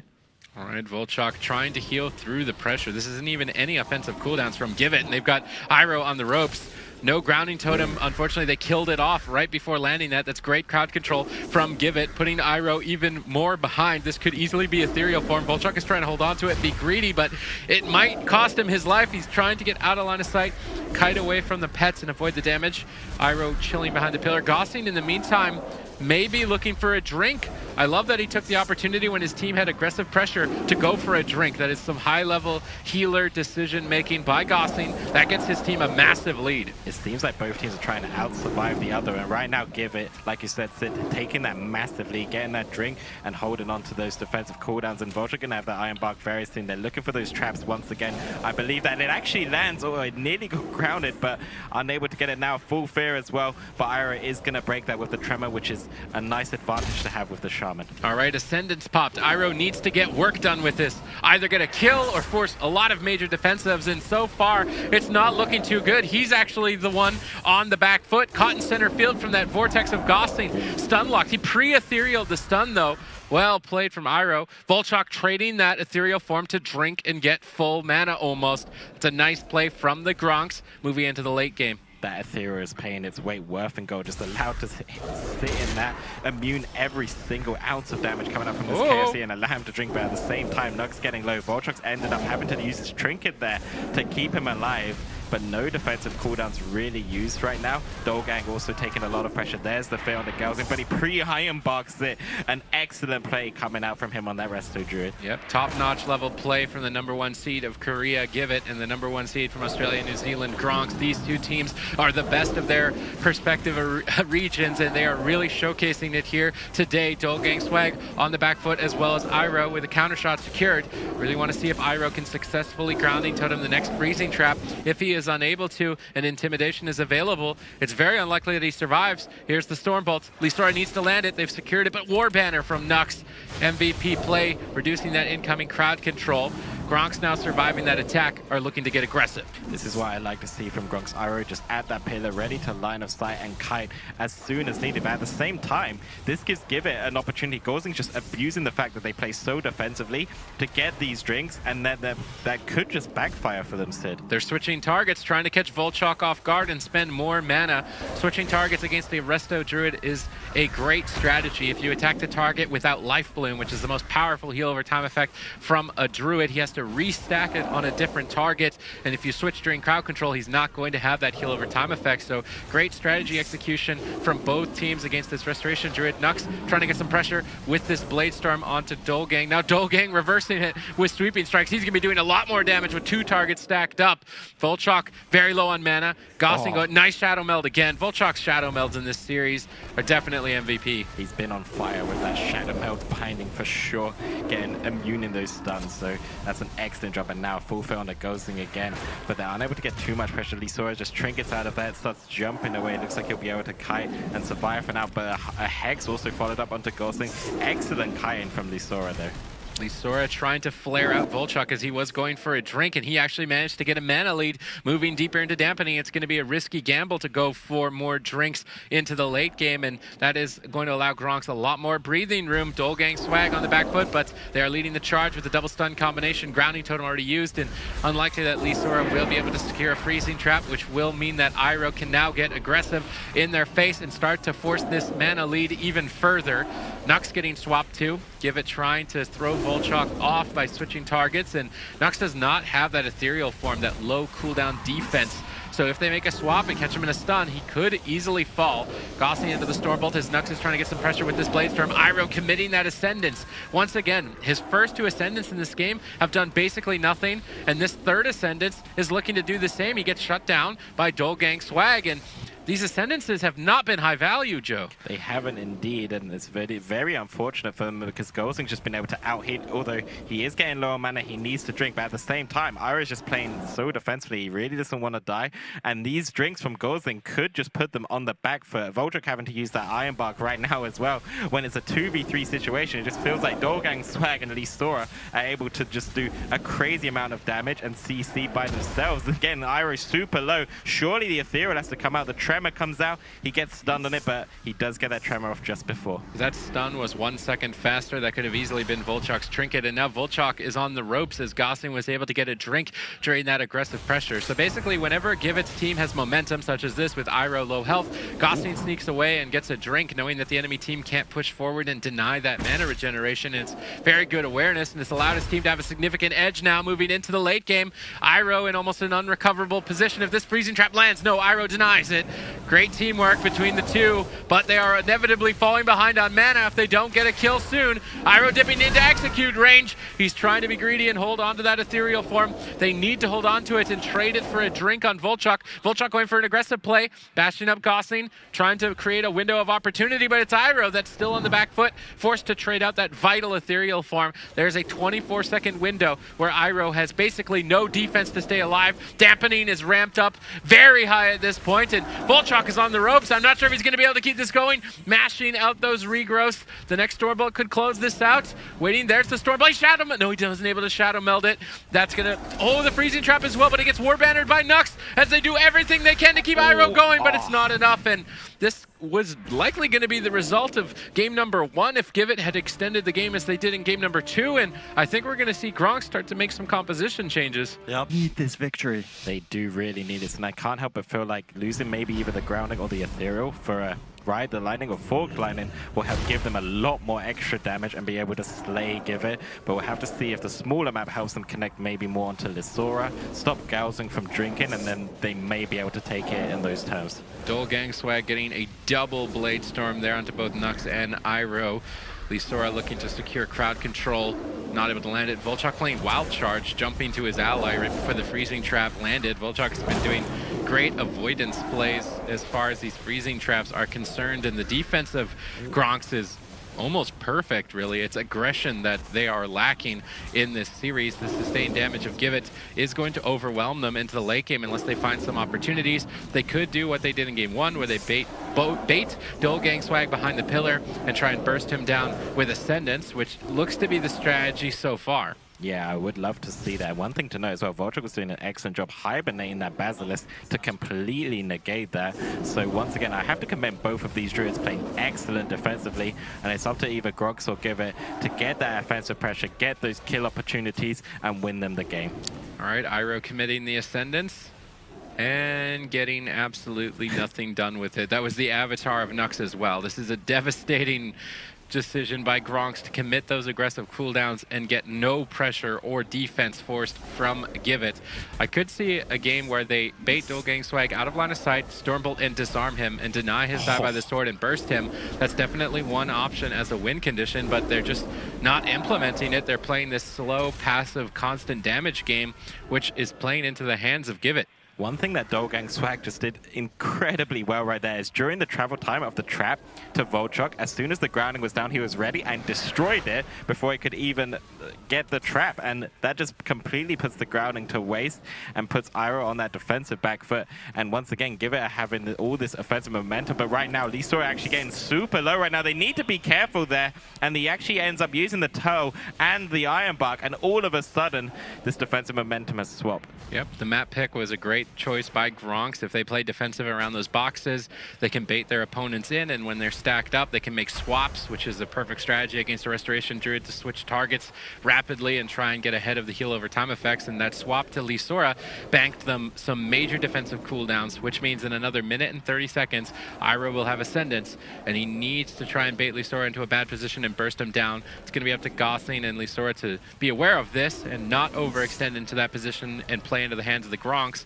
Mana tied at this point. We see a Stormbolt freezing trap attempt, actually going for the intimidating shout first and getting a freezing trap out of it. Iroh now on the run, ducking for cover, but Lisora is slowly getting baited closer to the boxes, which is exactly where the Gronks want him. Exactly, they're trying to just bait him behind that pillar so that they can hit him, but Lisora, knowing he doesn't have that aspect of the total safety net anymore, he really doesn't want to do that. But Iroh taking some heat right now as well, getting chunked down by Dolgang Swag, just on top of them both, constantly doing a lot of pressure. But now the full Theon that goes in the Stormbolt onto Lisora, this is where they want to win. I would have loved to have seen the Ascendance being used here, but he doesn't have it just yet. He's going to have that soon. They forced the Iron Bark though, and that's another major defensive cooldown. Yeah, and that window now where Ascendance will be available and Iron Bark will not, so it does create an opening. That was a great setup by Gronks. I still can't help but feel that Volchok should be playing Cyclone. They could be doing those crowd control attempts even in the window where Nux's intimidating shout isn't available, and they could be forcing a lot more cooldowns and inevitably get a kill. We see the Stormbolt onto Gossing. Dolgang Swag's just going to heroic leap back up to safety. Nux not able to pursue, getting Ursul's Vortex down, trying to go for the charge and get back on target. Volchok sitting down for a drink, which is a nice move. Moving into the late game, as this is likely to be, he can secure a mana lead. Caught into a Stormbolt. Iroh looking to back up and break this, but he doesn't actually go for the grounding totem. Iroh in a 2v3 situation, trying to kite and doing an effective job so far. Trading the ethereal form. Gossing actually getting a drink amidst all of that pressure, bringing this game to a tied point once again. Indeed, it is to a time point, and it seems like every time Volchok goes for a drink, Gossing goes for the drink as well, and it looks like there's going to be some technical difficulties going on in that game. Yeah, it sounds like we did have a disconnect on side of one of the players, so we will probably be restarting that game. The admins are going to look into it for us, but that was a full reset there happening either way. Both the healers were able to drink to full mana, so no real advantage for either of the sides, obviously. Mana, and usually win in the later game. It'll be interesting to see. It looks like they're saying the same on a talent, so they're trying to just both teams win defensively, win that long game, looking for offensive opportunities to get kills. I'm just not sure if it's really going to happen. Dolgang Swag getting really offensive right away with that Wallbreaker Bladestorm, cleaving this melee DPS apart. Volchok only using the Thorns, he gets put into that Stumble. There's the Grounded Tome. If Dolgang kills this, it looks like they don't even go for the trap, but already they forced a lot of pressure. Yeah, the pressure is completely in favor of Give It this round. Iroh eating that freezing trap, Lisora with a bit of a misaimed trap. That means that Gronks will be open to get aggressive, but what I love that Give It do is they push in when they have freezing trap, and as soon as they don't have it, they immediately pull away, because with the Hunter, they are more favored in the open field, whereas behind the boxes, they are less favored. Iroh caught into a bash, taking a bit of damage here, but no cooldown trades just yet. This is a greedy decision by Gronks. It is also going to cost them a lot more mana to heal through the pressure or ethereal form, which is a much more vital cooldown than Iron Bark. Another freezing trap by Lisora missed, and the pressure might be getting to him. Yeah, they might just be getting into it. It's going to be harder for him to hit these unless he pushes in, and it just feels like he really doesn't want to push it. He doesn't want to give that advantage to Gronks to hit him, because he knows exactly what they can do. As soon as they can get him with crowd control onto Gozing, they can just completely destroy him. But right now, Nux is the one taking a lot of damage with that kick onto Volchok. He's getting super low. The stun used onto him, as well as the sharpened blade. It's going to be hard for him to heal. They need to be a bit careful here, but it looks like Volchok is doing his best. Both these Druids, as soon as they're free-sit, they're just going to keep their team alive until heavy dampening. Yep, Volchok shadow melding the Stormbolt on that crowd control chain and then dodging the trap. That's 3 freezing traps in a row that Lisora has not been able to secure, and it's putting the momentum of his team behind. Volchok taking this opportunity to drink and try and secure a bit of a mana advantage, moving into what is likely going to be a late game, as this is a bit of a stalemate. If Lisora pushes forward and fights behind the boxes, he will be disadvantaged. If Iroh and Nux try to push out to center field and fight, they will be disadvantaged. So neither team wants to give up their defender's advantage in the best position possible. Now Iroh seems to be making the push, but he's under fire. Yeah, he is under fire. They do have that Ethereal and the Iron Bark on a low cooldown though, which should be enough to survive for now. But heading onto dampening, it may not be enough if Volchok's unable to heal them through their CC windows, and they're actually going to turn their targets onto Nux Nux right now, getting a lot of pressure, forcing that disarm onto Dolgang. He trinkets it, he senses blood in the water. They really want to force a defensive cooldown right now. Stormbot interfere onto Ira and to Volchok. They're not trinketing it. Nux somehow doing an excellent job living. I believe he killed that pet in order to get a victory rush to keep him alive. So well played by Nux there, utilizing his warrior completely. Give it are getting aggressive, pushing forward, forcing a lot of defensive cooldowns, or at least the trinket from Iroh, and still keeping up their momentum. But Leo Sora has overextended. They're trying to punish this. Swap to him in that double stun lock, but Gossing timing some regrowth and able to recover. Now both teams begin to stabilize. Volchok making a move, trying to jump across the map, but getting intercepted by a Stormbolt. Good freezing trap by Lisora, but a triple fear from Nux, looking to reverse the pressure as well. I do believe that Nux will be on the back foot. Lisora activating his powerful Bestial Wrath, dealing a ton of pain. I believe mana is basically tied at this point as we get closer and closer to dampening. It looks like Gronks are trying to get aggressive on Gossing. He's going to duck for cover, jumping downstairs, but they are more than happy to switch targets, catching Lisora out of line of sight in the Stormbolt, trying to burst him down heavily with that Ascendance, but he disengages to safety. Gronks are now on the back foot, forced to switch targets to Dolgang as they retreat back to the defensive posture behind the boxes. Grounding Totem for the freezing trap, but it gets killed off. Nice timing by Givett as they push forward. Dolgang Swagger is on top of killing these grounded totems, making them completely useless to get those traps onto Volchok and get some pressure onto Nux or Iron. It looks like Nux could be a better target for them because he doesn't have that immunity from the ethereal form with such a low cooldown. So I like to see this from Givett. Gronks are in a really hard position. They need to find offensive pressure somewhere. Yeah, at this point, Volchok has a mana lead though, so Gossing is the one that is under pressure to go and find a drink opportunity. Lisora caught into a Stormbolt. Gronks trying to punish him here. In center field with the Sundering out of it. Stormbolt on Volchok. Iroh moving towards to try and Grounding Totem, and he does manage to break up that crowd control chain. Nice work by Iroh. Now they can get aggressive. Would have liked to seen Volchok use that bash onto Gossing rather than Lisora. It was diminishing return there. It's a bit of a mistake by Volchok. He loses a lot of crowd control off the back of that error. Iroh dipping low. They make a swap to Nux, trying to catch Volchok off guard, forcing him to trade out Ironbark. Now they can switch targets back to Iroh if they need to. The pressure is heavily in favor of Givett as Nux dips dangerously low. He ducks for cover downstairs, avoiding the pets for a few seconds, allowing Volchok to recover. But amidst all of that pressure, Gossing was able to sneak away. He's on the side, he's drinking, and that means he gets a lot of his mana back. And great awareness from Gossing throughout this series. Whenever his team gets momentum, going for those drinks, making sure that he can secure a spot for his team in the late game. Yeah, Givett have had such amazing awareness. They realized Nux leaped in to stop a drink earlier, and then they used that against him to go offensive. But right now, Dolgang taking a lot of pressure. But now, Nux caught in that battle stance. He's using that to try and get a kill, but they did force the die by the sword from Dolgang Swag. They land a full Hex onto Gozing. Well played there by Iroh to get it, and now they're getting those offensive pressure that they really need to take a win from Givett. Yeah, but they get peeled away by Givett with a disarm and a bash. Nice defensive play by Givett. Despite that drink that Gossing was able to secure, mana is starting to even out. We've just stepped into dampening, which means that the overall healing in this match becomes more and more difficult, which means these burst windows and crowd control moments become much more devastating, and likely the healers will become tapped on mana, which means they can no longer press healing abilities, and likely their teammates will die.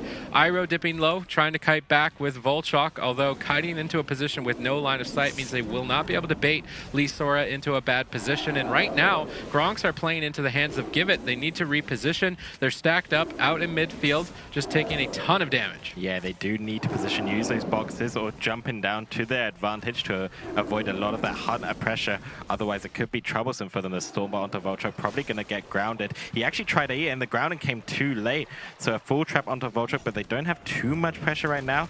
They're trying to go aggressive onto Iroh. He does have the Ethereal and the Ironbark ready. The problem with Ethereal that I see, Sid, is that every time he uses it, he can't do damage himself. And then they just turn their targets onto Nux, and so they keep up with their pressure, but Gronks lose all their pressure when he's in that Ethereal. So that was a big window for Gronks. There was no Ironbark for Gossing and no die by the sword on Dolgang. They popped Ascendance, and they didn't do anything. That was their entire, that's what they had been playing for, was that moment for some time now, and they didn't get anything done. Oh, that's devastating for Gronks. Gossing is sitting down for a drink. This is now putting them heavily behind moving into the late game, and this is looking to be the same as Lisora caught into the Stormbolt with no trinket. Gossing in desperation to recover. Ironbark denies the kill, but they do have to overlap. Nux now on the back foot, leaping over, getting an intimidating shout, forcing the entire defensive arsenal of Give It. I was starting to count the Gronks out, but suddenly out of nowhere, they have put Lisora behind. Both Druids are just, they're literally drinking because their lives depend on it. They need so much mana, and it's costing them defensive corners. And right now, Voltruck is the one getting a huge drink once again. They're going to be ahead on mana slightly, but at the same time, dampening is kicking in. So whoever's the aggressor will win this game, because soon they just, no matter how much mana you have, your heals won't do anything. Iroh and Nux on the back foot, but Voltruck did get a drink to tie his team back into the match. Gronks have a window here in another minute and 40 seconds on that Ascendance of Iroh. Basically, that Ascendance has to win the game, or I do not see Gronks walking away with this, and we could be moving to match point. Stormbolt onto Voltruck, freezing trap secured. Iroh caught in a stun lock and dipping low. Decides to trade out Ethereal Form throughout this burst window, but that was no aggressive cooldowns committed by Give It.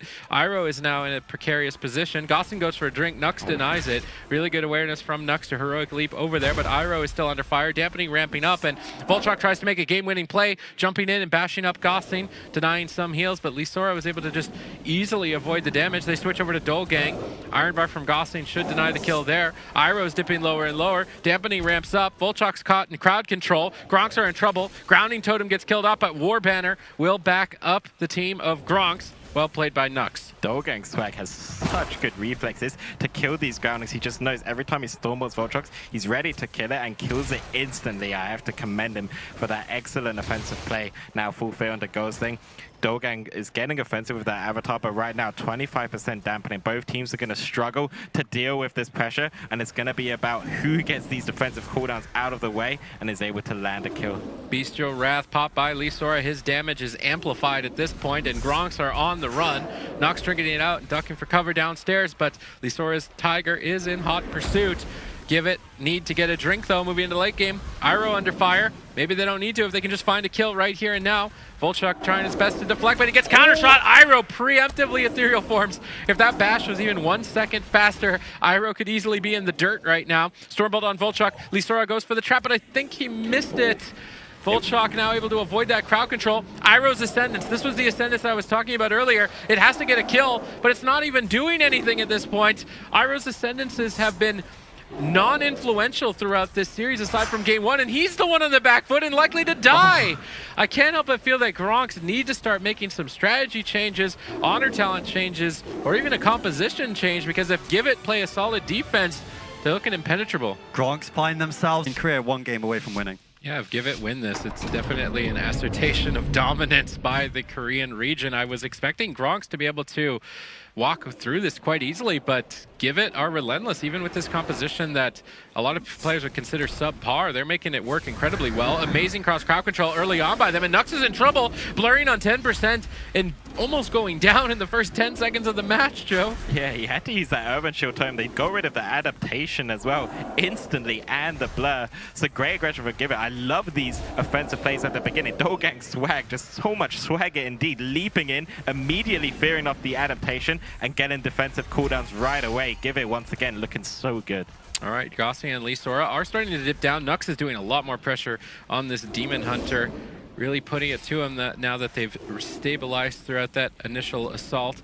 I don't really like these swaps over to Gossing. I would like to just see crowd control on Gossing, burst damage onto the Hunter, but in this position, Voltruck is trapped. Nux was far out of position, had to go quite a distance to dispel that, but he does inevitably get out. That reverse magic and adaptation is a nice combo by Gronks. It allows them to get out of quite a lot of freezing traps, which means they can play a lot more aggressive. You don't normally see the adaptation picked in Arena because it's easily punished, but when you partner with a Demon Hunter, he can kind of back you up in those situations where the team could find an opening. Dolgang Swag is dipping low. Pressure for Gronks in this match is much higher than it has been throughout the series. I love this aggression coming out from Gronks. Nux just all over Ghosting with those mana rifts as well, and it looks like it's very hard for Give It to kind of survive this pressure with a Demon Hunter on top of them. If the Warrior comes back, then Nux just ends up blade dancing both of them, completely crushing them both. So I love this aggression coming out from Gronks, and I feel like they're going to be favored if they keep up with this strategy. The only thing I'm wondering is if Fitz, what honor talents Fitz is running, because I feel like Thorns is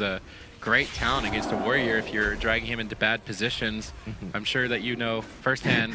So I think that's a bit of a mistake by Fitz. Adaptation procced there by the Intimidating Shout, which means the next freezing trap needs to be reversed magic, but Nux is pretty far out of position if he's not able to get back there in time. He does. Good awareness by Nux, breaking out of that crowd control. Fitz looking for some defensive cyclones, trying to slow down the pace of the game, and as you said, that mana rift from Nux is paying its weight in gold right now. Gosling is so low on mana. If Gronks keep up this momentum and mana rifts, they're looking like they're going to take this to a game 5. This is true, yeah. Gronks, this is what they were relying on. They knew that if Nux can just keep up with him, make him and stop him from drinking, that they can win this game. But maybe Givit can punish them. They need to get more offensive pressure, though, onto Nux and force those defensive cooldowns. But it seems like this composition, the way they're playing it, they have the answers to it. The adaptation, as well as that reverse magic, makes it very difficult for Givit to get that crowd control going. And the nice part about the composition that Gronks are bringing, both the Demon Hunter now in Battle for Azeroth has Purge, which removes heal over time effects and is a very stressful mechanic for a Restoration Druid to deal with, as well as Voltshock. So during these burst moments, they can add more Purges and remove the advantage that the Restoration Druid would otherwise have. And in this position, Gronks are dominating. Outside of that initial 10 seconds, they've been in a great position throughout this fight. Dolgang Swag trying to peel back, and Nux should be the target. He's very overextended. He is easily punished doing what he is doing, but if he gets away with it long enough, Gosling's going to run out of mana. Yeah, he is, and I feel like they need to punish Nux more for this. They need to rely on doing that, but like I said, if they keep up with him, and Nux is turning down the rest of Druid, he's just getting so much cleave action. The mana rift is doing so much work, and that swap onto the Lee Sora forces that aspect of the turtle. It's putting them so far behind, and this looks like a completely different game. Gronks bringing the DH Boomy Shaman, and destroying Givit so far. Looks like a completely different team. They finally got some spark. They're really getting aggressive and taking it to them, winning on multiple fronts with both crowd control, mana, burst, and momentum. Gronks are looking strong to potentially take this to a game number 5. What's Gosling going to do when he runs out of gas is the question. Dolgang Swag is dipping low as well. The spread pressure from Gronks is amazing. Nice intimidating shout here, though, by Dolgang Swag, trying to develop some more pressure towards Fitz, but Fitz tanks him out in bear form. Now jumping back out as Volchuk is out of crowd control. Gosling go for a drink. Nux denies it, and it's very important that they prevent Gosling from drinking. At this position, with Gosling out of mana, I'd like to see Volchuk start committing more of his mana to Purge, as Gosling won't be able to trade it 1-for-1 any longer. Yeah, it would be nice to see those Purges come up, because look at them now. They're just completely on the back foot. He has the Baskin if needed. He used the defensive bash onto Nux, and Nux is just making sure he's going to stay on top of Gauss, make sure he doesn't drink, keep his mana low with the mana rift, and it just looks so hard for them to get out of this position. I mean, he has absolutely nothing. He uses the Barkskin, he has the Iron Bark of Needs, but he gets stunned out of form right now. The Annihilation coming in, so much burst pressure. The double stun landed as well.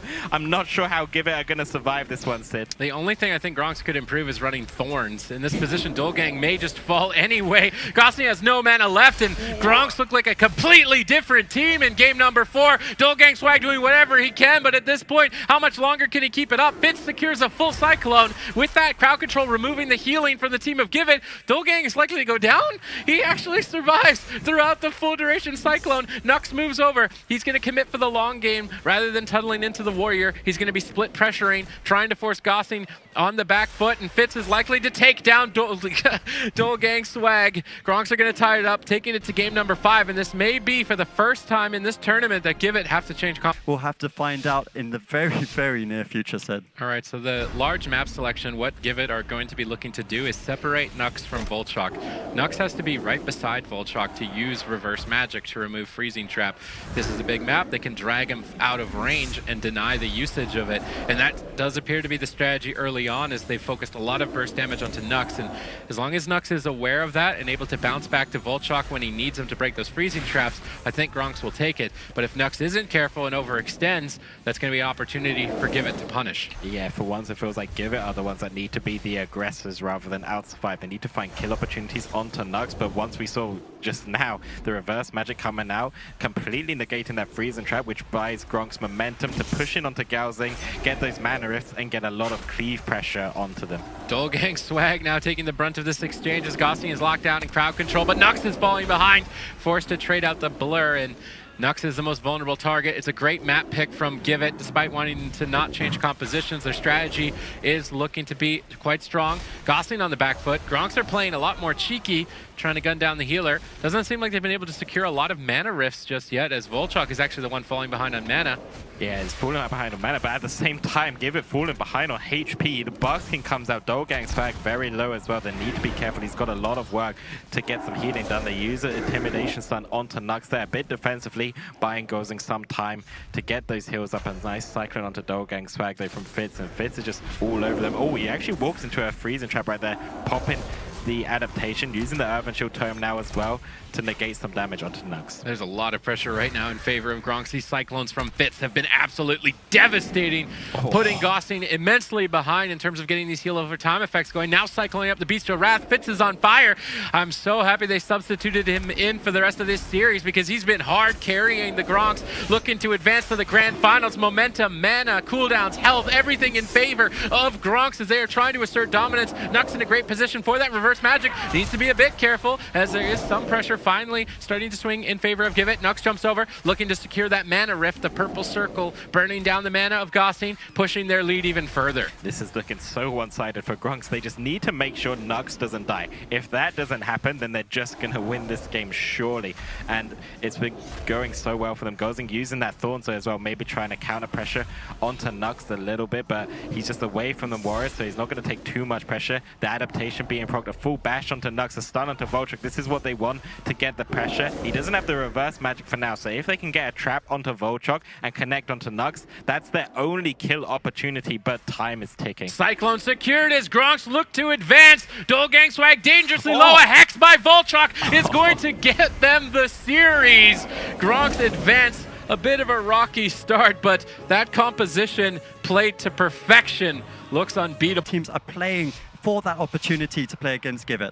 So we see Mad Dog here going to be picking that Survival Hunter, Retribution Paladin, Restoration Shaman against Team B's predominantly on that Resto Druid KFC.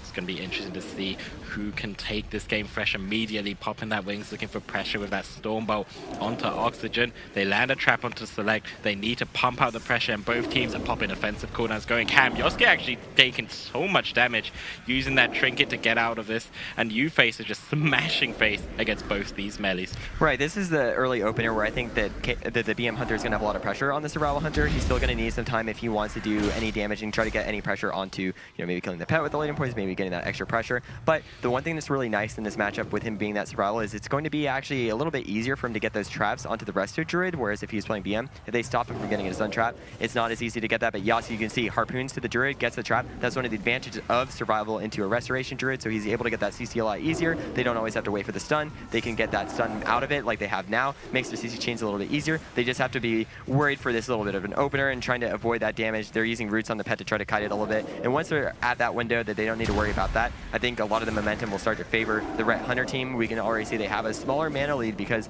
they're actually forcing so much more pressure onto Chicken Jack with that full Intimidation Stun. They have a lot of damage going out onto him. And I think this game looks so much better in the favor of Mad Dog than the last time we saw them playing against a KFC. Right, and Yosuke has landed those traps on consistently against Select, having to trinket out to keep his team alive, although Yosuke now taking so much damage. The trap with the half bash onto him gonna make him have to play defensive. The Blessing of Protection actually comes out from Fresh there to keep him alive, and now Chicken Jack actually taking a lot of pressure, but Select is just free to heal them, uses that Iron Buck onto U-Face to keep them alive. But like you said, Dilly, Oxygen is having that mana lead against Select. Right. As a Survival Hunter, again, he's a melee, so you have two melee. It is going to be a little bit easier for him to take more damage. He's not going to be able to kite as well, but the advantage is that offensive pressure. Yas is trying to get as much damage as possible. We can actually see he's playing this Hydra Spite talent, which spreads his Serpent Sting, so he's trying to get a little bit more of that spread pressure, not just onto Chicken Jack and U-Face, but also onto the pet, making it really easy for him to get those high Lightning Poison stacks, and they're playing more for the late game this way. You see Yask is kiting away. He's a Survival Hunter, but you still want to do that. You kind of want to play like a Range Hunter at times, trying to find those windows to be safe, and I think their strategy is going to be really fluid, even though we might see him getting a little bit pressure onto him, forcing that early bob. They have that full Intimidation stun, so anytime we have one of those, they have the Aspect of the Wall being popped, that's going to be a ton of burst. They use that together. Chicken Jack holding onto the Dire Beast Basilisk, waiting for another window that they have CC because they got Oxygen Trinket here. So if he holds that for the next go, kind of spreading it apart, that's where things are going to get really scary. Now we have the Wings window. Yas goes for the Harpoon, gets the full trap onto Select. They have a Hodge out of this. Fresh needs to get the damage he can. He's trying to hit U-Face a little bit. They're trying to spread the pressure as much as possible. They have him getting lower. Select is forced to use this Iron Bark, and we're just seeing they're slowly getting this lead up against them, but they have to be very careful. The next CC chain that does land, Chicken Jack will get a ton of pressure with that Dire-based Basilisk onto Yas because he's not going to be able to kite it too well. Yeah, and both teams are getting a lot of pressure right now, just forcing each other defensively. I think this can go either way, really. Yosuke taking a lot of pressure as well as Fresh because they have that cleave pressure from U-Face with those Wallbreaker Blaze Storms as well as that sweeping strikes. He's going to be doing a lot of pressure against both those melee, and Yosuke's doing an excellent job kiting that pressure, trying to take as little damage as possible to make things easier for Oxygen to heal.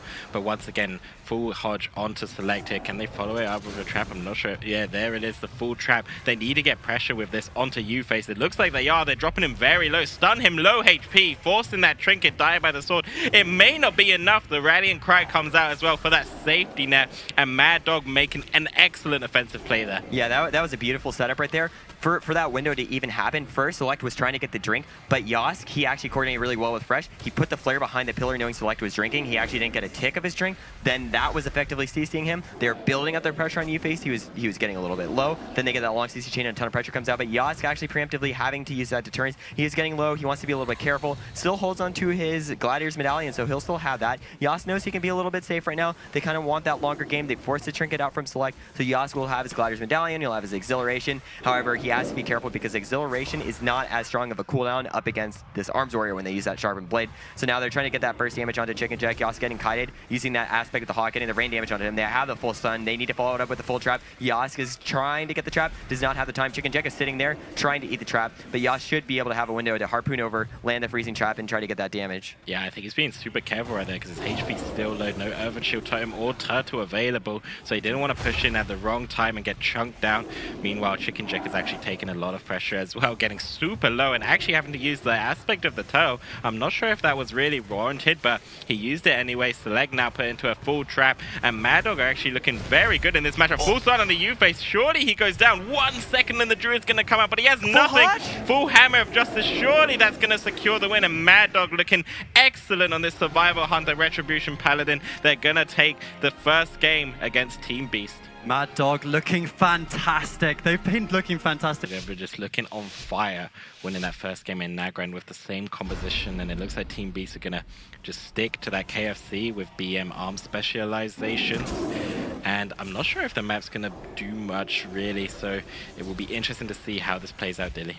Yeah, I mean, the biggest thing is I feel like Yas is still going to take that early pressure like he took before. You see Chicken Jack doing a good job trying to get that CC, but ooh, great timing from Fresh. He actually sinks that Stormbolt at the very last second instead of doing it immediately, and he does it right when he sees Chicken Jack throw the trap, and it allows Oxygen to coordinate with him. He grounds the trap, so that's really great communication from a Red Hunter team. Like, that's absolutely what you want to do, bait out that trap, and now they get that full trap onto Select, bursting him down in the Intimidation, potentially forcing the aspect of Turtle. He uses Trinket at the last second, and uses Exhilaration, so this is a big mistake from Chicken Jack. They got a ton of pressure on him. The Hunter had popped his coordinated assault, and that gets a ton of burst damage, and that really catching Chicken Jack off guard, that's going to put them super behind, because at that point, he effectively wasted his Trinket. He did it at the very last second. He was going to survive, holding onto it that long and just going for the heal. Little bit of a mistake. They need to be extra careful. They want to use this map to their advantage. They need to create that range advantage and still get that CC. Yeah, Fresh and Yosuke going ham there with those offensive cooldowns, nearly taking Chicken Jack out straight away. They land a trap onto Select right now. Chicken Jack not really taking too much pressure though. The Bob actually coming out onto Yosuke, full Hammer of Justice onto Select, and he is playing with that relentless talent choice, which could be a bit risky, but maybe it's going to give them the edge to just sit more crowd control and be able to keep his team offensive. But right now he needs to do a lot of healing. He uses that Iron Bark onto U-Face right now to keep him alive. Yosuke and Fresh just have all the pressure in the world. Yeah, I think this is a little bit rough for Team Beast. That they missed that one trap that they just had that last go, and they didn't get that other pet trap, and now Chicken Jack has no pet. They're shutting him down completely. He's trying to revive it. Yas could use the Latent Poison to make that swap onto him, and this is where Survival really shuts out BM Hunters. Now he uses the Intimidation Sun. So Chicken Jack is completely shut down. Yas harpoons over, gets a full trap onto the rest of Druid, and a nice cross CC from Oxygen. Right now, Mad Dog is completely in the momentum, and Fresh kicks the revive pet once again, forces the aspect of Turtle just to revive the pet, but he's still interrupted, goes for the res pet. But this is looking awful for them, because at this point, once you have no res pet, or no aspect of the turtle, you can't res your pet as easily. So then they're going to get in the same situation where they kill it, they rotate Shears, they rotate Hunter interrupts,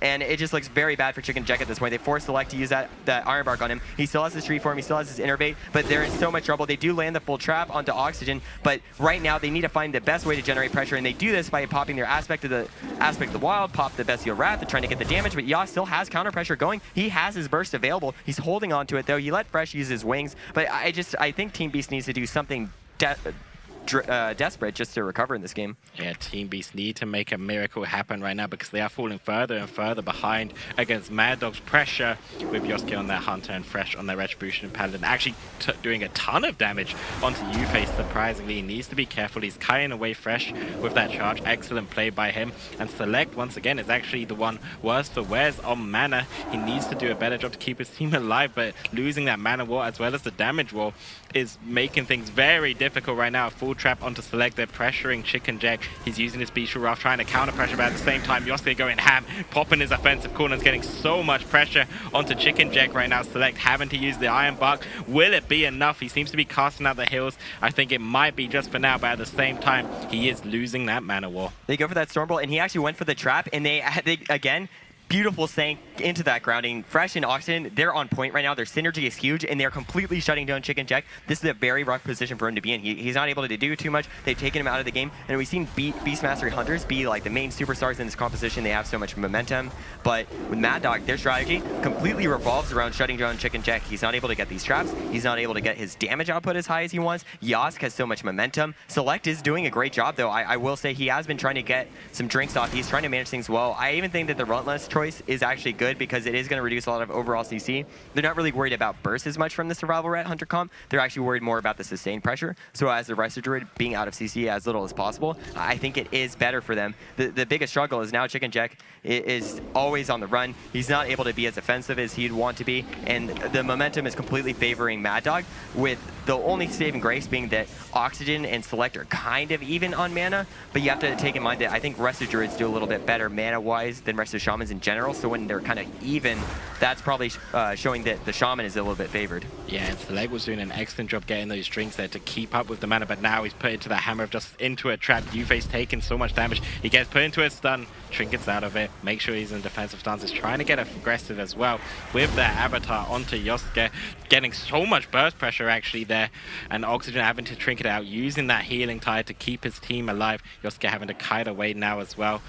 But it looks pretty good for Mad Dog. So Select, once again, running out of mana. If he gets these drinks, though, they could survive. But at the same time, Mad Dog just looking so good right now. Yeah, they just have so much consistent momentum throughout the game. They're doing a great job spreading out their offensive cooldowns. They use Fresh's Wings one go, then they'll have Yas pop his coordinated stall. So they're always rotating these burst windows. They have the sustained pressure. They're cleaving both targets.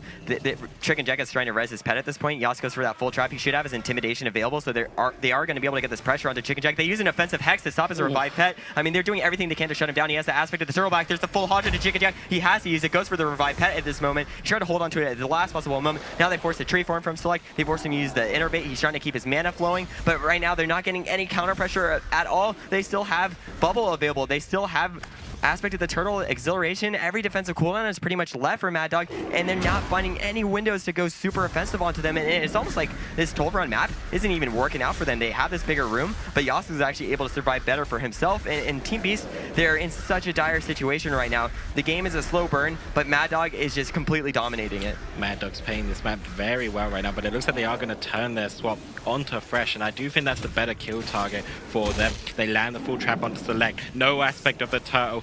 No tree form coming out as well, but so much burst damage coming in onto Yosuke right now. It looks like he'll be fine. The Iron Bark also being forced onto U-Face, which means there's a huge opportunity to take down Chicken Jack. If they can get crowd control onto Select and just keep up with pressure onto Chicken Jack, they could potentially win this game. Right, they have that window. They need to find the opportunity to kill, but they also need to still look for their burst damage themselves. I mean, they did get a lot of pressure onto Yas there, and if they find those windows, that's the only thing that they're going to have to rely on. I think they need to burst him down, or potentially just start hitting Fresh more because they're going to have more uptime on him. Now they go for that full hodge. Yas does have the trap available. They go for the disarm onto Fresh, stopping his damage. Now they are swapping onto Fresh, getting the pressure onto him. Fresh has his wings. He's having to play a little bit defensive. They're trying to hit U-Face, and now he's running away. So I think that they're doing a good job now, deciding to hit Fresh, deciding to attack him, making him play a little bit more defensive. The entire time they were more focused on Yask, and by doing that, they're not really getting anything. Fresh is kind of able to support him with Word of Glories, get these off heals, and by hitting Fresh, putting more pressure onto him, I think they'll shut him down a lot more. Maybe hitting Yask like they are right now. They have the intimidation stun. They could burst him down before he gets the turtle off. Very low is going to be able to survive. They have the Earthen Shield totem down from Oxygen, but Yas decides to run away from that as he has the Blessing of Protection, knows that he's going to be safe. They probably won't get it purged off, and now they're trying to go back in. Mad Dog going for that trap right now. Yas does get it. He's trying to get the momentum onto U-Face. He should have a lot of damage for him. U-Face getting a little bit low right now. Oxygen went for the Hex, but did not follow through with it. Yeah, Oxygen actually in the midst of all this got a nice string, which is keeping his team offensive. Another Hammer of Justice on to select. They're pressuring U-Face, but he uses that Iron Bar. A misclick on that bar skin, I believe, but Mame was actually good. He's getting burst down there by Fresh, actually, and Select is running out of mana. This drink from Oxygen may just make them take the game, but he's now put into that full fear. Team Beast really need to get some pressure, but they're unable to just now. A full trap, they followed it up. All the DPS are active.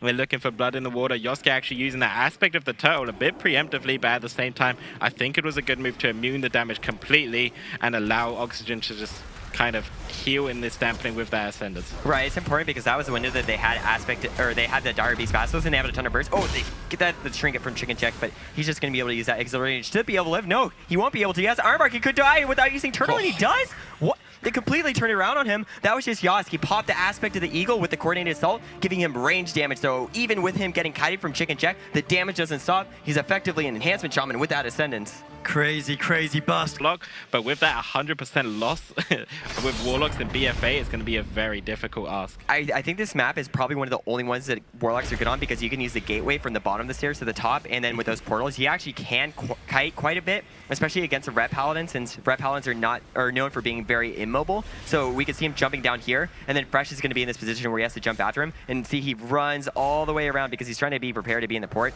instead of trying to focus on stopping his Holy Pally. So I think this is a good desperation pick. I mean, might as well go with this. This is what they're best at. Chicken Jack has performed well with this Survival 100. They have a ton of burst damage coming out onto U-Face. He needs to get in that safe position. He gets on the top of the stairs. He's line of sighting Select a little bit, who does get some of those wings heals, so he should be able to top himself off. Yask actually getting kited on his Coordinated Assault has to pop the aspect of the Eagle just to get that range damage on him, but they're not getting that much pressure. They're trying to swap it over to Chicken Jack, forcing he used his trinket already. He doesn't have that trinket, so if they get a full stun on him and he has that no aspect of the turtle, I mean, he's going to be in a ton of trouble.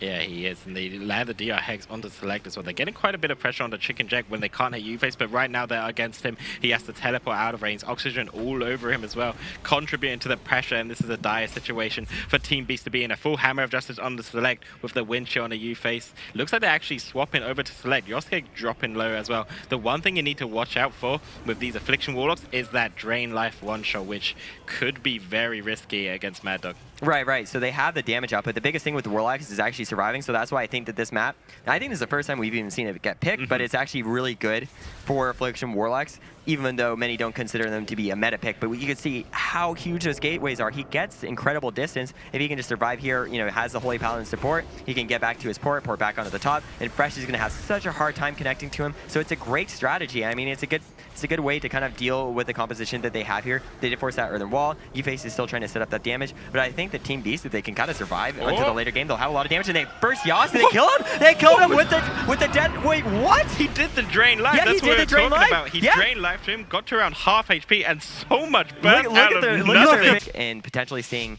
Select going for that Pure of Heart talent to counteract the latent poison damage from Yask, and that would shut down so much of the pressure. Yeah, it would, and a Hammer of Justice actually coming out straight away onto Fresh. Maybe they're just realizing the importance of getting that gateway early on to be able to have a hope of surviving, but now two Hunters both trapping the enemy healers right there. Oxygen actually getting out of his there. U-Face taking a lot of pressure. He needs to be careful. This Wing's doing a lot of damage coming in from Fresh on high pursuit to take him down. Select using that sacrifice, gonna keep him alive for now. Gets wind sheared. It looks like they're okay for now, but at the same time, Mad Dog just need to make sure they don't die to that Drain Life. Right, they just need to be more aware of it. I even hear them in the back. They're just saying, okay, we just need to stop the Drain Life. I mean, it's really important for them to watch out for that window. Now they have that Hodge going out to Select, getting a little bit of that damage onto him. U-Face still is relatively safe right now that we just have Yasu's offensive cooldowns ending. Fresh doesn't have his burst damage. They need to be able to stabilize him for a bit, and I think with Select having his Avenging Wrath up, he should be able to keep his team safe. Now they just need to wait for that window. They use this Succubus Seduce onto Oxygen, which is a really interesting strategy to see. He's trying to go for those Haunt casts, not able to get it off though, gets wind sheared from Oxygen. But I think that the strategy here is really interesting. They actually have Yask using the high explosive trap, knocking U-Face on his cast, but he does get closer to his gateway, gonna use that defensively, getting beautiful fears on Fresh this entire time, just really controlling him throughout the game, and Oxygen's not always able to spell it. They're trying to go for the big burst right now. They have the Drain Life, get instantly wind sheared on it though. Really important for him to get that. That was the window that he had to actually try to get that one shot right there, and we can see Mad Dog is more prepared. They're trying not to have that happen to them. So this is is where it's going to be very critical. Yuffie's running away. He's in this moment where he's in a lot of trouble. They only have bubble left from Select, and he does use that pre-buff. Has to use bubble as well, trying to keep his team safe. He knows that Yuffie could potentially get purged right now. He's trying to keep his team in the game. They have a lot of damage output going on to him, and this is where he has to be very scared because they have a full trap on Select. No defensive cooldowns left. We have the wall coming up from Yuffie, but he's still caught in the full stun. Hex goes out to Chicken Jack. They could finish him. Mad Dog could take this tournament. They're trying to do what they can to survive. They don't have anything left for Yuffie. He's at 2% and he goes down. Mad Dog secure the series and unfortunately sent Team Beast home. Mad Dog do secure the series. It was a beautiful try from Team Beast. They'll need it against Give It. I'm biased. I think Mad Dog will. They're gonna take this Sid. Yeah, okay. Yep. All right, we're split on the desk. Yep, I mean, we're Give It split. 3-0'd Mad Dog earlier in the tournament, but of course Mad Dog were not playing this composition, and in this game, composition means a lot. Gosling already trapped up. Dolgang Swag appears to be the target for now, although it's likely that we see them switch targets to Lisora. Fresh leading the charge for his team right now with Avenging Wrath rolling, but also falling behind. Wow. Having to Divine Shield. Give It are a completely other level. Dolgang is just doing insane amounts of damage, and I think that the target choice is a lot better by going on to the Red Paladin. We actually mentioned that in the last series, but I still think that Mad Dog is able to generate a lot of pressure. They are bursting out the Sora. He does not have his trinket available, so there's actually a window where they could burst him down in potentially an Intimidation Stun. Yask held onto his offensive cooldowns. He's going to get that full trap, trying to do that burst damage onto Lisora, trying to pressure him as hard as possible. He's connecting onto him, but they're not actually chunking him. I mean, that pre-Iron Bark from Gosling, it actually kept him safe. He's not going to have to use anything outside of the Exhilaration, so this actually is looking quite bad for Mad Dog. All right, in this position, Give It may have an opportunity to get an early kill. Lisora on the back foot needs to survive in this critical moment. Lots of damage. Gosling deflects a Tree of Life. That's going to boost his damage. Fresh is getting nice bursted pair. down. Spirit Link has to be traded out already, and Give It, the #1 seed from Korea on this Hunter Warrior, you can tell that they're on a whole nother level than their counterparts. They're playing this phenomenally well, inching further and further ahead in this matchup, and Mad Dog are on the ropes. Yeah, I'm impressed. You know, everyone backstage says that Dolgang, he does the most damage of any warrior they've ever fought, and you can see it. They're getting these insane kill windows onto Fresh. They have the Disarm on him, full trap onto Oxygen. There's so much damage going out onto Fresh, and he has nothing left. He has a bop available, holds onto the bop, is going to get saved by Oxygen. Now, they have the Earthen Wall available. They have one bop left to save themselves, but still, Fresh has to be very careful. They do have a burst window coming up for them. They have that Avenging Wrath coming up in about 20 seconds, so they need to get that CC, but they actually haven't forced Gosling's trinket yet, and maybe this is that dominance that you were talking about. They're just a team on another level now. They have that full trap going onto Gosling, trying to get the burst onto Lisora. They're not really connecting too hard onto him. I'd like to maybe see them go back to that other strat that they had where they were killing the Hunter's Pet, but the Basilisk is out, trying to get high damage onto Fresh, but no, Lisora is forced to use that aspect of the turtle. They get a ton of damage with the wings. Ironbark overlap with Thorns onto Lisora. The amount of pressure coming out from both sides is just so volatile at this point. The only thing is that Oxygen is running lower and lower mana. Fresh doesn't have anything. He's getting bursted down, tries to keep himself safe. Dolgang was getting swapped to. He's at about half HP. Now Gosling really has nothing left. He has his trinket, but I don't know if it's going to do anything. The aspect of the wall just favor Lisora. Full trap comes out,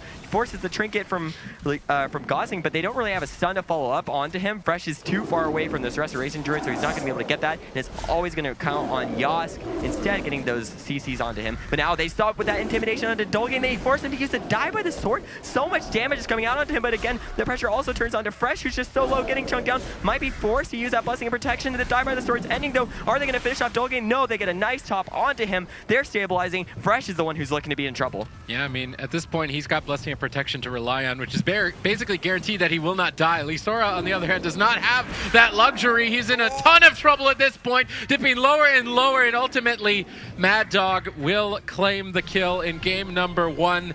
Give It, we're on an entirely different level, up to 1 grand finals. Who would have guessed it at this point?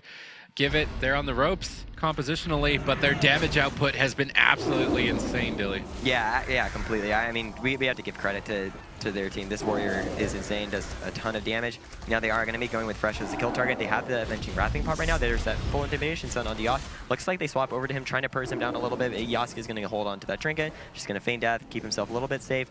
And now we have that full trap going out to Oxygen, but really this time, they don't have that super high damage. What's interesting is that Lisora actually did not go for that Dire Beast Basilisk. He seems to be taking more defensive talents, so they're not going to have that crazy burst damage like they had that first game, which gave them that very early bubble. Instead, it seems like they want to try to kite and survive a little bit better. I'm not actually sure on how that's going to play out in this matchup. I would think that normally you want to be, if you're a Give It, you need to end the game as fast as possible, because it seems that eventually Mad Dog will get momentum, whereas you know, if you're playing that defensive talent, you're kind of playing into that, right? Bestial Wrath popped by Lisora, looking to try and lead the charge, swapping multiple targets here, trying to get Oxygen off footing. Nice counter shot there. Good Cyclone on Yosk as well. Good crowd control here by Givit. Fresh has to trade Divine Shield. This is a great moment for Givit. This is exactly the same kind of momentum that they had in game number 1. It kind of went off the hinges when they overlapped defensive cooldowns. If Givit can keep their composure, they're looking to tie this series. Yeah, this is interesting. And we can also see Dolgang is not playing that Avatar. So it's like Givit's really playing for this very sustain-heavy build and trying to just be as defensive as possible. And maybe that's what helped them just get that bubble, because it really didn't seem like it was a crazy kill window. It wasn't Aspect of the Wild being popped. It wasn't Bestial Wrath at that moment. Now that's when Bestial Wrath is getting used. And they chunk Yosk a little bit. He does have that coordinated assault up too, trying to get that counter pressure. But really, the momentum still seems to be favoring Givit at this point. I think that what we have to see is like what we saw the last game is Mad Dog just needs to survive a little bit, try to stay safe, and then they can get the pressure, and they get big burst onto Dolgang. Is going to be a hold on to that die by the sword just because that Tree of Life is being used from Gazing. He's going to keep his team a little bit safe. It does fade now, but I think they should be able to recover. I do like this from both sides, switching to multiple targets and trying to catch the healers off guard. Lisora dangerously low at the moment with a wind shear on Gosling, well timed by Oxygen. That is going to pull a vital defensive cooldown from Lisora. Now swapping over to Dolgang. Momentum swinging in favor of Mad Dog as Fresh leads the charge. Gosling has to trinket. This is dire straits for Givit. Dolgang, in desperation, goes for a double intimidating shout to try and stay in the fight. Another wind shear landed by Oxygen, really getting in the face of Givit. Lisora trying to reverse the pressure now with Bestial Wrath rolling. Nice counter shot on Oxygen. They need just a bit more damage off the back of that, but it doesn't look like they've got it just yet. Yosk disengages away. Gossing trying to avoid being trapped. Yosk is slowly making his way over there.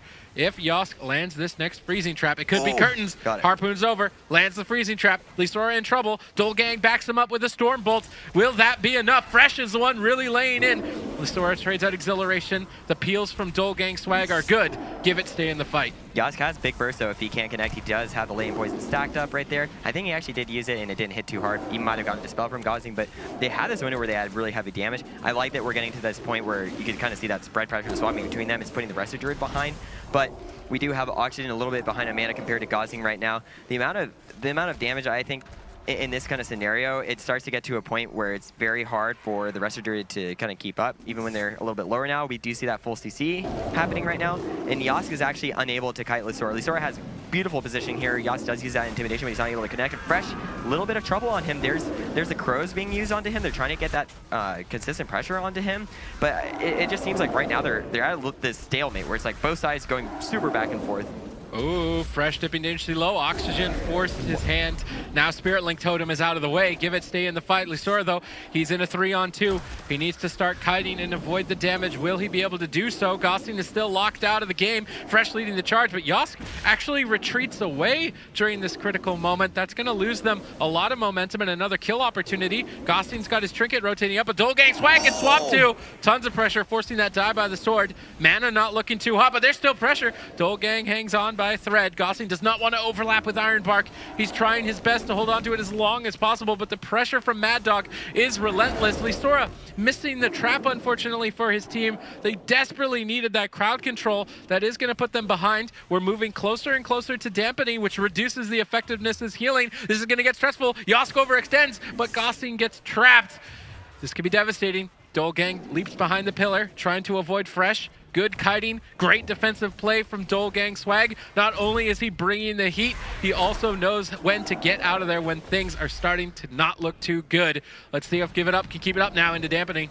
Yeah, and Yosk is actually just forced to use his Gladiator's Medallion, so he could be in a lot of trouble. And now we have Ironbark on Lisora. Lisora does have that aspect of the turtle available in 5 seconds, so he should be able to stabilize. The only thing is that they're getting to this point where Fresh is almost getting that bubble back up. They forced it early on in the game, and they didn't really get anything else after that. But Yosk is getting bursted down really hard right now. He used the exhilaration into the Sharpened Blade, and it's not going to do that much for him. He's still at half HP. Oxygen needs to do what he can to top him. He does recover right now, but that was a very scary moment for him. If he had gotten stunned, things would have been very terrible for them. Now they get the full trap from Yosk, get the double cap totem. Beautiful play from Oxygen, forcing a trinket from Gauzing. Things are going to be okay for Give It, but they're using that trinket. That is still a scary window to be in. They have the wings coming up in 30 seconds. Yask has his coordinated assault. The next CC chain that they get, I feel, will be so scary. They could swap onto Dolgang, and he has nothing left. He'll only have the Rallying Cry. He won't have the Die by the Sword. They could get the full chain going with all their bursts, and I think that will be the all-in that secures Mad Dog the victory. Basically, Gossing has to read the mind of Yask, preemptively Ironbark Dolgang. If he cannot execute that defensive strategy, it's likely to lose. Yask jumps in, lands it, he pre-Ironbarked.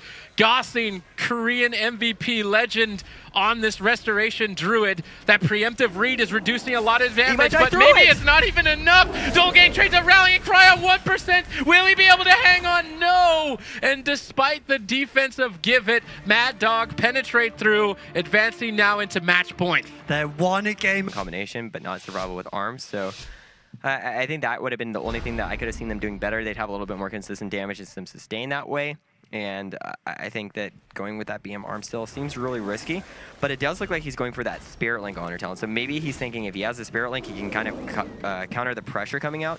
But Yask has been playing the Hydra's Bite, and that is still really strong against the Spirit Link Shaman because he'll still have that spread pressure with his Serpent Sting on multiple targets, and then he can still make those swaps with the Latent Poison, and Latent Poison is actually really effective into Spirit Link, especially if they can CC where it falls off. And Restoration Shamans don't have the poison dispels that Druids have, so they still have to be way more worried about those big Serpent Stings, or big Latent Poisons. All right, Stormbolt on Oxygen. They're actually switching to him and trying to catch him off guard with a surprise attack. Give It not pulling any punches in this potentially final match for their team, as well as Korea. Gossing into a freezing trap. His team potentially in trouble if they can continue the chain a bit longer. There's Hammer of Justice. Spirit Link has fallen. That bonus damage reduction is no longer active, and Dolgang and Lisora are both on the back foot as Aspect of the Turtle is Dolgang goes down! He just goes down! Give It valiantly fighting, but ultimately crushed beneath the waves of Mad Dog. Teams have been doing so well with other compositions that this is unexpected. It's a best-of-7 grand final. There's a lot of games ahead of us. If you're just tuning in, tell your friends, get them in here. The winner of this is going to BlizzCon. An explosive start already. Stormbolt and Hammer of Justice straight away. Ira using that trinket. Astral Shift getting very low on HP already.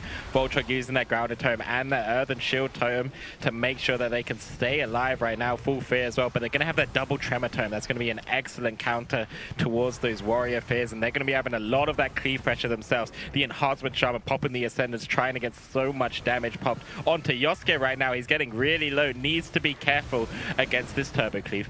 All right, Fresh getting wind sheared there. Oxygen getting fully feared into a Hex. Good crowd control from the Gronks in this position. Despite being quite behind, they're trying to create some windows of opportunity, although they are running short. Nux and Iroh both getting bursted down. Volchok bounces back with that Healing Tide Totem, connecting some massive heals just in the nick of time as Fresh moves in for potentially forcing more cooldowns. Volchok, he's pushed up in center field.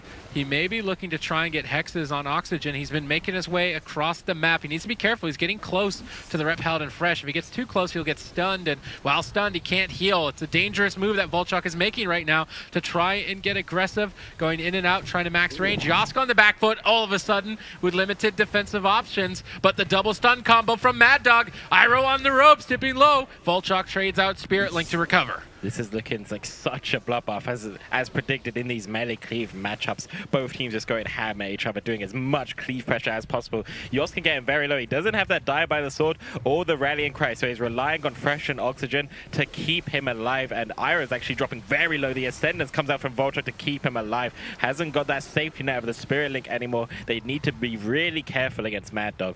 All right, Fresh has Divine Shield should he need it. His Avenging Wrath is coming up in 10 seconds. Will he be able to hang on there? Nice double stun from Mad Dog. Perfect coordination as Nux dips dangerously low, trading out that Die by the Sword, and one by one the Gronks' defenses start to crumble. Mad Dog are moving forward and very close to victory. The pressure still swinging in their favor as Nux is likely to fall. He disarms Yosk. He leaps back, ducking for cover, securing a fear as well, but I believe was pre-tremored. Nice move there by Oxygen, but Yosk is still low. Spirit Link has to be traded out on the side of Mad Dog as this fight continues to bounce back and forth. So much damage coming in from both teams right now.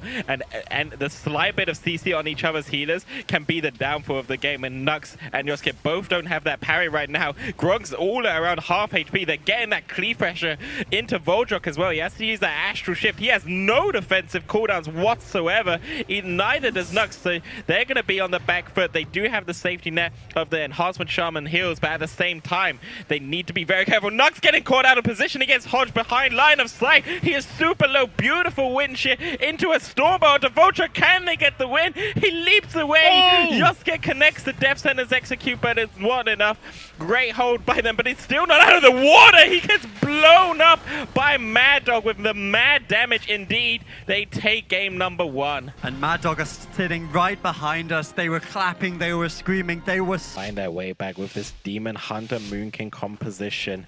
I'm not sure if they'll be able to find it. It's going to be a trickier matchup for them outside of that Druid KFC. We'll see exactly what's going to happen.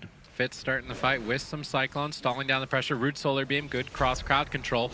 Incarnation, nice crowd control from the Gronks there, forcing Trinket from Fresh to get Oxygen out of that crowd control and start to breathe. Fitz now on the back foot at the reversal of this initial assault, and there's a ton of damage going his way. Nux also getting cleaved down. Mad Dog lead with immense pressure. That Warrior Retribution Paladin Cleave is doing so much damage, forcing out the Earthen Shield Totem immediately from Volchok, going to be putting him on the back foot, and it looks like they're predominantly going on that Moonkin, cleaving down that Demon Hunter, and it will be interesting to see what Gronks decide to do.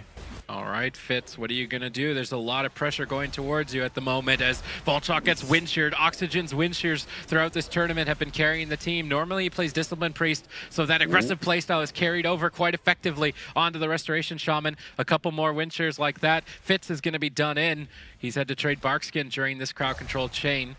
It looks like Oxygen's caught into that Fell Eruption Mana Rift combination, but that Blessing of Wisdom almost completely counteracts it. The Gronks can't only rely on winning on mana. They need to also include cross-crowd control and burst moments. Oxygen taking this opportunity to try and sneak away and get a drink, but with Starfall placed by Fitz, it will deny that mana recovery. Oxygen locked down into that Solar Beam. He does get Sanctuaried out of it. Nicely done. A second before getting stunned. Instant reaction time by Fresh. They're just tunneling down Fitz and doing a lot of pressure onto him as well. He's going to be waiting for that Incarnation, and Oxygen going for those drinks. He knows he wants that long game. He wants to survive and be able to win this on mana if it comes down to it. But the pressure coming out for both these teams are very strong. Although all the Shamans have their defensive cooldowns, they're ready for any offensive play right now. I like this move by Fitz, going into the starting room and dragging Yosk into what would be the most open field position possible. This will also bait Oxygen to come off of the pillar so they can more easily get crowd control or switch to him. But now Nux is getting punished for overextending behind the pillar, forcing his trinkets to get out of the stun. Now he will not have that option. If he overextends again, it could cost him his life. Mad Dog making swaps and finding every opportunity to punish. That was a great punish onto Nux there, forcing his trinket blur with a simple hammer of justice, and now he's going to be careful what he's pushing in aggressively onto Oxygen. And now Oxygen actually gets beamed up, the double stun onto Fresh, and you're seeing so much pressure coming in now, forcing that bubble and the dive by the sword immediately. Great counter pressure from Gronks right now, but Fitz needs to be careful. He's getting very low. He's in that bear form, uses that renewal, but Nux also doesn't have his trinket for quite some while. Excellent peels coming in from Fitz. Yes, amazing peels from the Gronks to stay alive at that critical moment. With that push, the Gronks have forced Divine Shield and Die by the Sword. Now both Fresh and Yosk are highly exposed targets for the Incarnation threat that Fitz has available in a small 10-second window. If they can execute perfect cross-crowd control once again, it is unlikely that Mad Dog will survive that assault. Everything is in favor of the Gronks in this position. Nux is the only opening, so long as he doesn't throw it away. He is overextended, but not out of line of sight. Fitz with an instant decurse on that Hex. Well-timed. Nux retreats to safety. They know their win conditions. 6 more seconds on that Solar Beam. If everybody gets stun locked, it's unlikely they'll survive. Incarnation is ramping up. Fitz is getting ready. Solar Beam, they need the stun. They don't get the stun in time. He's able to get out, but they follow up with Imprison. That's going to be a Trinket Spirit Link Totem. There's still immense amounts of damage available from the Gronks. They could even switch to Oxygen at this point. But because that stun, was 1 second too late. Fresh was able to break up the crowd control chain and deny a kill. They lost the potential kill opportunity right now, but they forced a lot of defensive cooldowns, so Mad Dog are going to be behind in that sense. But at the same time, Nux dropping lower and lower and lower. It needs to be careful. The Blade Dance to avoid the executes alongside with that Urban Shield Tome. Going to keep him alive, but this over-aggression from Nux needs to be with caution, because every time he pushes in, Fresh and Yoss get punished, and they Hammer of Justice him away, get a lot of burst pressure, and are looking to kill him the entire game. All right, Fresh, what are you going to do? There's a lot of pressure here in game number 2. The Gronks have proven that they are masters of this composition. They want to represent Australia, New Zealand as they battle back in this best-of-7 grand final. The winner of this goes to BlizzCon. They claim the majority of the $50,000 prize. There's a lot on the line, ladies and gentlemen. We haven't even stepped foot into dampening, which is going to reduce the effectiveness of healing. It's going to increase the stress of this match. Perfect crowd control here from the team of Gronks. Fresh responds by trinketing, but even with that trinket, Nux is leading the charge with immense damage. Fresh bounces back, Avenging Wrath, boosting his not only his damage, but his healing, allowing him to immediately recover in that critical moment. And the Overchill Tome was used by Oxygen as well. That's going to absorb a lot of damage. And he's actually really behind on mana, so the mana of pain is way worth in gold. Although Fitz taking a bit of pressure right now. He has the Renewal, he has the Barkskin. Voltron has had those defensive cooldowns for quite some time. Uses that Earth and Shield Tome to reduce a lot of pressure right now. I just want to see them stop the drinks from Oxygen, and then it looks like they should be able to take this game on dampening, but they need to be careful pushing in so that Nox doesn't get caught out without that trinket. The next objective is Fitz's Solar Beam in 10 seconds, gets Oxygen's trinket.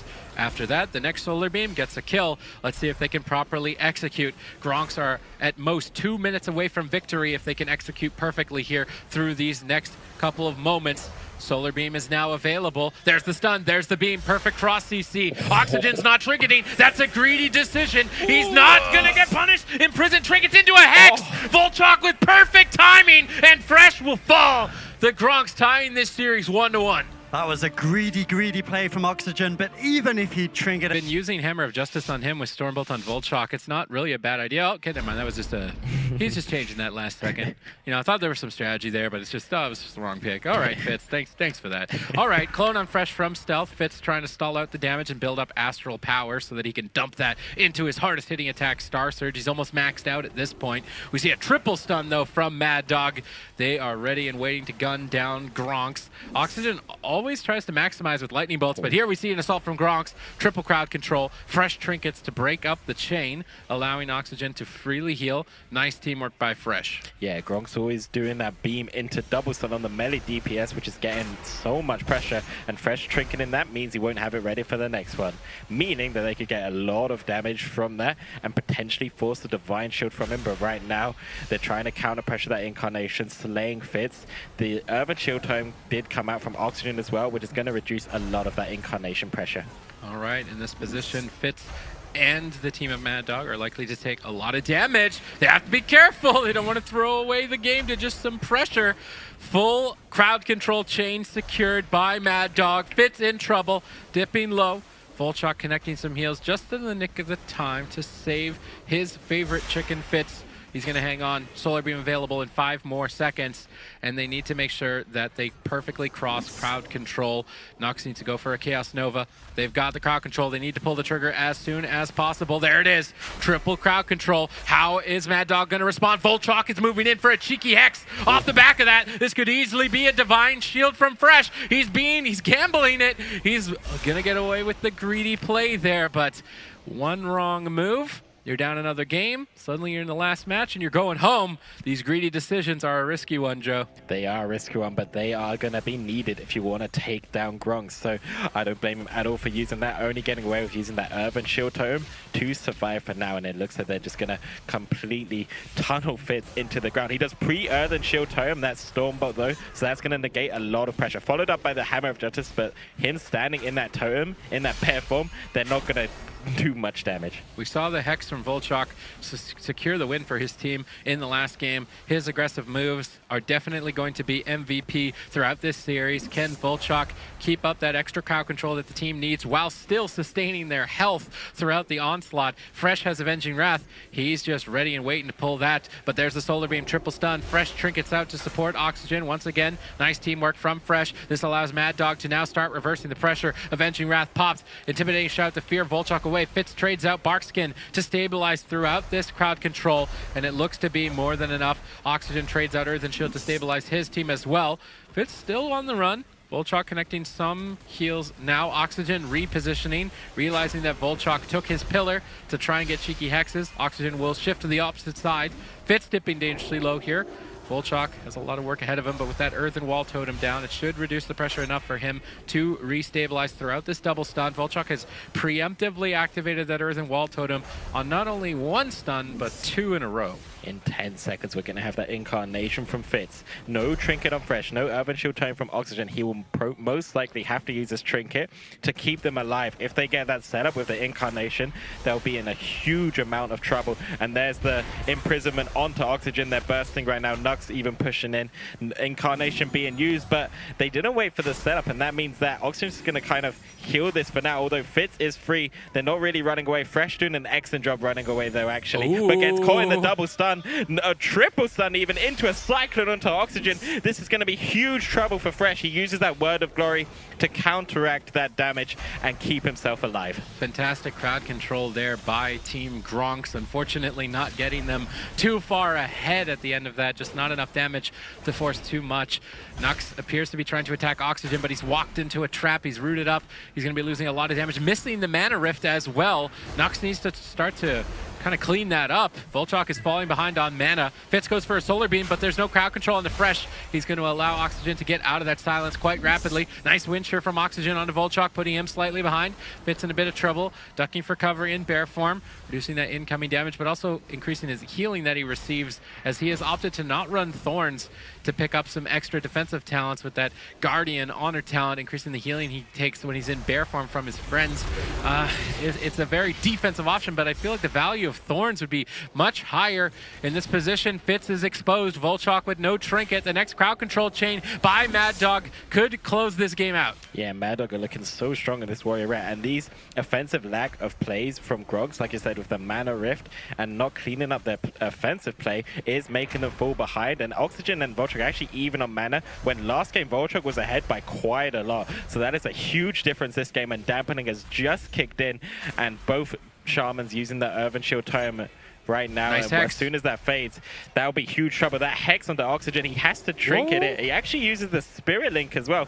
Maybe a bit too early, and there could be a huge opportunity to kill Yosuke in the next few minutes. That was a big overlap. Blessing and Protection, that's out of the way. Oxygen's Trinket Spirit Link combo, that's out of the way. Yosk die by the sword, guess what? That's also out of the way. The Gronks have a massive win condition. Solar Beam is available. They're setting up. They're cloning Fresh. If they can combo this together, this could be it for Mad Dog in game number 3. Fitz is in position. Great crowd control. Yosk trinkets, but he's dangerously low. If they can continue the chain on Oxygen, they drop the ball. No, they go for the Imprison. Yosk is desperately trying to kite for his life. There's nothing for him to survive, but Oxygen's healing. Will it be enough? I-Beam to activate that Metamorphosis. Huge boost of damage. Oxygen is trying to breathe Oxygen to stay alive. They've managed to make it to the end of the tunnel. That burst window was a huge win condition for Gronks, but Mad Dog stay alive. They escape by the skin of their teeth, Sid, and using that Earthen Shield totem is going to mitigate a lot of that damage. But like I said, they still don't have that die by the sword. They still don't have that Spirit Link.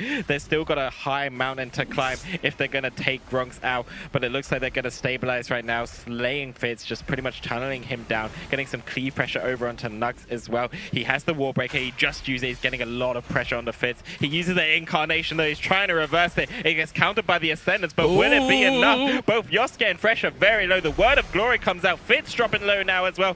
Both teams on high. They're just taking so much damage. I can't believe this is happening. Fitz is just trying to slay them with this Incarnation. He has the Basket and the Renewal if needed. Volchok has the Link. think he may need to use it. There's that Spirit Link from Voltruck, and all of a sudden, Mad Dog are back in this. Voltruck tried to preemptively Tremor Totem an intimidating shout, and it might still be available. Voltruck has to trinket. Suddenly, both teams in a lot of trouble with this crowd control secured. Fresh has to Divine Shield. They get a Hex. There's no trinket for 2 more seconds. That Divine Shield is shortly going to be fading. Fresh could be in trouble. He's got eye for an eye. He's holding on to it. Oxygen still getting crowd controlled. Gronks is rotting down. Voltruck has Ascendance, though, at this perfect moment to top his team if he decides to activate it. He's holding on to it. He's being quite greedy in this position. Nice Cyclone on Yosk. That's going to give Voltruck a lot of room to breathe and start to stabilize his team. Mana basically tied. Dampening starting to mount to a high level at 17% healing reduction. Things are only going to get more stressful from this point in the match. Solar Beam available. 18 seconds. What do they have to answer? They've got a trinket, but at this point, Fitz is the one who's in trouble. Trades up Barkskin. They switch over to Nux. He's in trouble. Voltruck caught in crowd control on his most powerful defensive. Nux has to trade out Darkness. If he gets unlucky, he could just die through it. Voltruck needs to get some big heals going right now. Solar Beam's available. They have to pull the trigger on that. If they don't get a kill, they are immensely far behind. Double stun. The Solar Beam to follow it up, but it was dwarf ratioed by Oxygen. Now he's got the Earthen Wall totem down for both team. Fitz actually kites out of it. He's trying to make his way back into that damage reduction. He does not want to overextend. At this point, Joe, it's anyone's match. It is anyone's match. 20% dampening. Fitz dropping lower and lower. Fresh dropping lower and lower. I'm not sure who's going to stay alive. Both Shaman's mana also dropping lower. The healing tide comes out from Oxygen as well as the Spirit Link. He just wants to keep them aggressive onto Fitz so that they can hopefully kill him, because if they don't kill him soon, I think Gronks could take this one. All right, Fitz. The pressure is on. No Barkskin for 3 more seconds. He's trying to kite Fresh into a bad position. Fresh, if he overextends, it's a gamble, but he's got Avenging Wrath up. He needs to make the risky push and go for the kill. Is he going to find enough damage? Fitz deflects with that Barkskin. Nux is trying to counter pressure them away with Metamorphosis, but Fitz is still on the run. Is he going to be able to survive the pressure of Fitz? Damage is just so high. Dampening is so high at this point. Both Shamans are completely tapped on mana. Fitz has managed to make a getaway, looking to maybe get some crowd control here, but they don't stun Fresh. That's a blunder by Gronks. A missed opportunity that could potentially cost them the match. Yeah, the Earthen Shield Tome was forced though, but Voltruck is completely out of mana, and he's going to need that in order to keep Fitz alive, because right now he's taking so much damage from Fresh and Yoska. They're getting ready to clean him up, and they really want to get him into that execute range and finish him off. He's so close to dying. Voltruck has no mana in the tank. They're trying to reverse the pressure with the Incarnation. Yoska has that Dire by the Sword. I really want to see him use it if he drops lower and lower. Fresh has no bubble, no Spirit Link. They're relying on this Ascendance, but both Shamans are completely out of mana. Fitz still getting lower as well as Fresh. I don't know who's going to go down, Sid. It's impossible to call at this point. It could just be everybody dying at this point. Dampening is so high, the defensive cooldowns have been burnt out. Voltruck has Spirit Link Totem. Oxygen doesn't. Fresh needs 8 more seconds. He's trying to kite away. Is he going to be able to escape? 5 more seconds. 4 more seconds. Ducks around in the corner. Fitz is in trouble. This could be a cross kill. Oxygen got interrupted, but Fitz is in execute range. Fitz will fall. Nux is going to keep playing it out. Oxygen is tapped. Yaska's in trouble. Must get protection, but there's no mana to purge it off. He purged it off. The Demon Hunter purge was enough to remove it. Yosk is so dangerously low at this point with Dampening ramped up, but it looks like Fresh is slowly able to get some extra healing to re-stabilize the team. Everybody just chill out. Mad Dog back to full, and now lead the series 2-1. They do lead the series 2-1 after... Madmen right now just slaying the lower bracket and looking to slay this finals against Gronks, going 2-1 up. And they're sticking with this Warrior Retribution, Paladin Restoration, Shaman composition right now, opening onto Nugs, waiting for Fitz to go, and there it is. Joska immediately on him, looking to just pressure him down. And there's the double stun, but no beam right now because Oxygen was line of sighting, and a nice wall banner there from Yosuke as well. A lot of pressure coming in from Fitz, using that wings from Fresh. It's not really good. It forces the Earthen Shield Tome. Double stun comes out. Looks like they'll be okay for now. Yep, we see a stun on Oxygen. Actually gets the Sanctuary, and their crowd control was a bit botched at the start by Gronks, but Fresh trinketed anyway, which was a massive error on his part. That was the trinket they wanted to get if they had properly executed. But Fitz is in trouble. Tons of damage from Mad Dog, and at any point the Gronks could just be eradicated, it appears, in this matchup. Fitz is desperately trying to kite to a better position, potentially jumping downstairs to line of sight Oxygen. Fresh doesn't want to overextend. He's waiting for Oxygen to catch up before jumping down. Fitz now in a lot of trouble. Nice wind shear. That might just close the game. Fitz in trouble. Spearlink Totem traded out by Volchok. Mad Dog look like an entirely different team today. They are just dominating the competition. Gronks need to clean up their game if they want to stay in this. They're cutting this Boomkin like paper. They're just completely chomping him through these defensive corners. The Urban Shield Tome now comes out as well. Would have liked to see that Stormbolt saved a bit, but Fitz is still around half HP. Volchok just struggling like crazy to keep him alive, but there's this double stun. They need to get those offensive goes because sometimes the best defense is a better offense. So having those beam double stun goes is really what is the only thing putting Mad Dog behind. And each time they fail that, Mad Dog get closer and closer to victory. Fresh and Yask have started to realize the only threat to their lives is that Incarnation, Metamorphosis, or Solar Beam. If those options aren't available, they play hyper aggressive in the face of Fitz, dealing tons of damage, which is exactly what they need to be doing. Oxygen a bit out of position. Fitz has been getting good kiting. He can jump downstairs to line of sight. It's surprising that he hasn't already. Nux has actually been rooted for some time over there. Would have liked to see a dispel by Volchok onto that root. Nux was taken out of the fight. Yas going in for crowd control. Volchok opts to trade his trinket, but Fresh is going to commit the Avenging Wrath regardless. Fitz ducks for cover downstairs. Oxygen's out of position, so Fresh is a little bit reluctant to go downstairs just yet. He waits for Oxygen, then makes the move. Fitz in trouble. Stun lock on Volchok. Will Fitz survive is the question as the pressure mounts higher and higher. They use that Urban Shield Tome, and there's the beam and double stun finally. Fresh having to trinket this time. No misplay there, but now the trinket's out of the way. They need the next beam and double stun to count, because if they don't do that, Mad Dog will just pull ahead in this game and continue to slay them. But it looks like Nux is actually opting to go onto Oxygen right now, although Fitz seems to just be taking so much damage. And that Shield of Righteousness, as soon as it procs, it deletes Fitz, so they need to be careful not to proc that onto him. All right, Fitz. He's been kiting very well on this map using this downstairs line of sight. He's keeping track of Oxygen and going to the opposite side. This way, Fresh can't always stay on target. The damage slows down and allows Volchok some opportunity to breathe and recover. Fitz's positioning has been phenomenal. He's played Shadow Priest in the past, now switching over to Balanced Druid, and he's definitely showcasing his mastery on it, but they need to get their aggressive plays nailed down. They need this Solar Beam in 7 seconds. They need the Chaos Nova on both Yosk and Fresh. Good kiting from Fitz, but unless they can get that crowd control, they're not going to land a kill. Fitz kiting them into a bad position behind the pillar. Oxygen getting earth grabbed by Volchok out of line of sight. The waterfall coming down at a critical moment. Nux is moving in, but Fresh splits up. This is amazing by them, but they go for the single stun. Yask is open. He can peel if he needs to, but he doesn't even need to. Fresh survives that crowd control window. Fitz is in trouble. They are in trouble, and the double fist secured onto Volchok and Nux. He doesn't have his trinket. Fitz needing to pop that bark skin, and he's the one being in the defensive position, even though he popped his own incarnation. And Volchok also used that Urban Shield Tome. He's going to run out of it again, doing excellent kiting, forcing Yosuke and Fresh into bad positions, which ultimately forces Oxygen to push in as well in a bad position. All right, mana is looking even in this matchup, but the Gronks want to stay ahead on it. We've also not been talking too much about Nux. He needs to be landing more mana rifts. Fresh in trouble. Lots of damage. How's he going to trade it out here? Looks like he's going to get Oxygen out of that crowd control, but gets cloned at reasonably low health. Also on his Avenging Wrath. That's a very well-timed Cyclone by Fitz. It's going to be very annoying for Oxygen and Fresh. Nux, though, in this Earth Grab. Nice dispel from Volchok. Nux moving his way over. Volchok getting swapped to his Mad Dog. Make a surprise attack towards the healer. Trying to catch him off guard, but he is not going to be caught off guard. Trading Astral Shift and easily surviving. Now Fitz getting swapped to. Mad Dog all over the place, trying to find an opening. Volchok deflects with the Healing Tide. Nice crowd control execution here by the Gronks. That gets Fresh's trinket. Now in another 54 seconds, they keep needing to repeat this. If they mistime their crowd control, if Fresh is able to dodge it by moving away, or Yas can break it up whatsoever, Mad Dog are looking like they can march to victory deep into dampening. Indeed, they need to keep repeating that if they want to win this game, and without that, Fresh and Yosuke are just going to completely crush Fitz into the ground. Even though he's doing an excellent job kiting, they're still connecting, doing a ton of pressure, and ultimately both Shamans once again are pretty even on mana despite the mana risk, but again, due to that Blessing of Wisdom, he's going to be kind of stabilizing in mana. All right, mana completely even.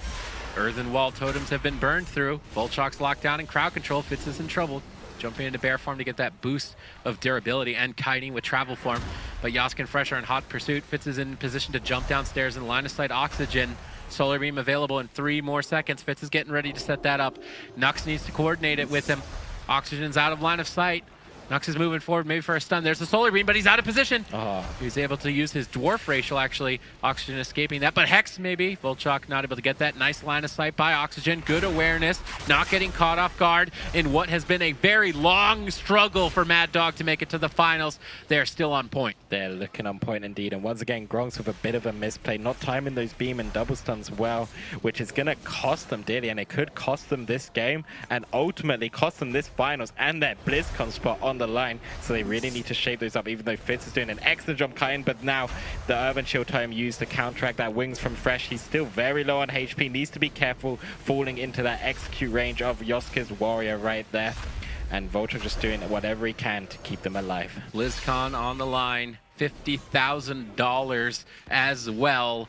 There's a lot at stake in this match as the best teams from Australia and New Zealand go head-to-head. Mad Dog lead 2-1. Their play has been phenomenal. Gronks has as well throughout the tournament, but they're starting to show signs of weakness in this finale. The coordination is lacking. The damage just isn't there. They're leading a charge right now to try and go after Yosk. Yosk trades defensives to re-stabilize in this position, but still in trouble. Nice execution by the Gronks there, forcing vital defensives from Mad Dog and creating an opening moving forward. Once again, forcing that trinket from Fresh and now forcing that Dire by the sword of Yosuke does open up big opportunities for them to slay them with that Incarnation later on or the Annihilation, moving into dampening now as well. Both Shamans are going to be losing out on mana and not be able to top off their teams, making it incredibly hard to keep them alive. Yosk making a move. Nice double stun combination by Mad Dog, making a swap over on Nux, trying to catch him off guard. Also keeping their pressure up on Fitz. Both members in trouble. Dampening ramping up. The mana is being taxed, and at this point, it's almost all or nothing. Will Volchok be able to get a game-winning Hex like he did earlier in the series is the question. Stun on Oxygen. That gets Sanctuary. That's now no longer available for the Stormrage. Nice Hex by Volchok. This is exactly what they needed to try and find a window. Unfortunately, it breaks early to the damage over time effects. That could have been an opportunity to force Divine Shield, but now they're going to miss it. Stun on Volchok. Fitz dips low. He dashes away. Yosk in hot pursuit. Nux trying to counter pressure Fresh away. He's not going to overextend. Oxygen caught into crowd control. Nice execution once again, interrupting the cast of Oxygen, regardless of that Dwarf Racial. Nice follow-up with the Imprison. That Dwarf Racial may end up costing Oxygen the game. He can't trig it out of crowd control. Fresh is down at half, but they've got Fitz pinned down in bear form. He just can't counter pressure despite that amazing crowd control chain. They had amazing crowd control onto Oxygen there, but unable to force that Divine Shield is going to put them further behind. 23% dampening both Nux and Fitz, taking so much pressure. Volchok having to use his trinket there on the Fear. The Urban Shield time comes out as well. He needs to top both of them. Nux does have his Blur if needed. Fitz has that renewal, but no Barkskin available. Only that Spirit Link. They need to be very, very careful. High dampening coming in, and it's going to be very difficult to outheal the damage of Mad Dog. Ooh, Nux is actually going after Oxygen, trying to make a solo kill on his own. Now immediately coming back to his partner's side as Fitz is stun locked and in trouble. Volchok gets out of crowd control, connects a couple heals. Solar Beam is available. They need to net a kill on Yosk with this, but I'm not sure they have enough time to do it. Nice double stun. Fresh trinkets out to break up the Solar Beam. Now that that's been thwarted, Gronks are in trouble. Volchok is tapped on mana. Nice wind shear by Oxygen. Fitz ducks for cover, but Yosk and Fresh are all over him. There's so much dampening. With dampening so high, I'm not sure how much longer Volchok can keep this up. He's locked down by Fresh. Fitz is in trouble. Storm bolted. He trinks. He runs for cover. Yosk is still the only target they can kill, but that's a window they've only got for 15 more seconds. If Oxygen can keep Yosk going that long, it is unlikely that the Gronks will be able to push them over the edge. Volchok, I don't know how you're doing it, but he's actually managed to recover his team's health. Oxygen now almost tapped on mana. Fitz pumps that Incarn. He needs to get some work done. He needs to completely destroy them right now, otherwise there's going to be no hope. Yosuke, knowing that, pumps that Dire by the sword early. I like this move from him. It's going to mitigate a lot of damage. Fresh, however, in trouble. He has that safety net of the Divine Shield in case he takes too much damage, but right now, Fitz is going to be on the back foot. He has to sit in that bear form, which is a position he doesn't want to be in. A triple fear coming out from Yosuke, a huge triple fear that might just net them the kill onto Fitz. The darkness comes out, but I'm not sure if it's going to be enough.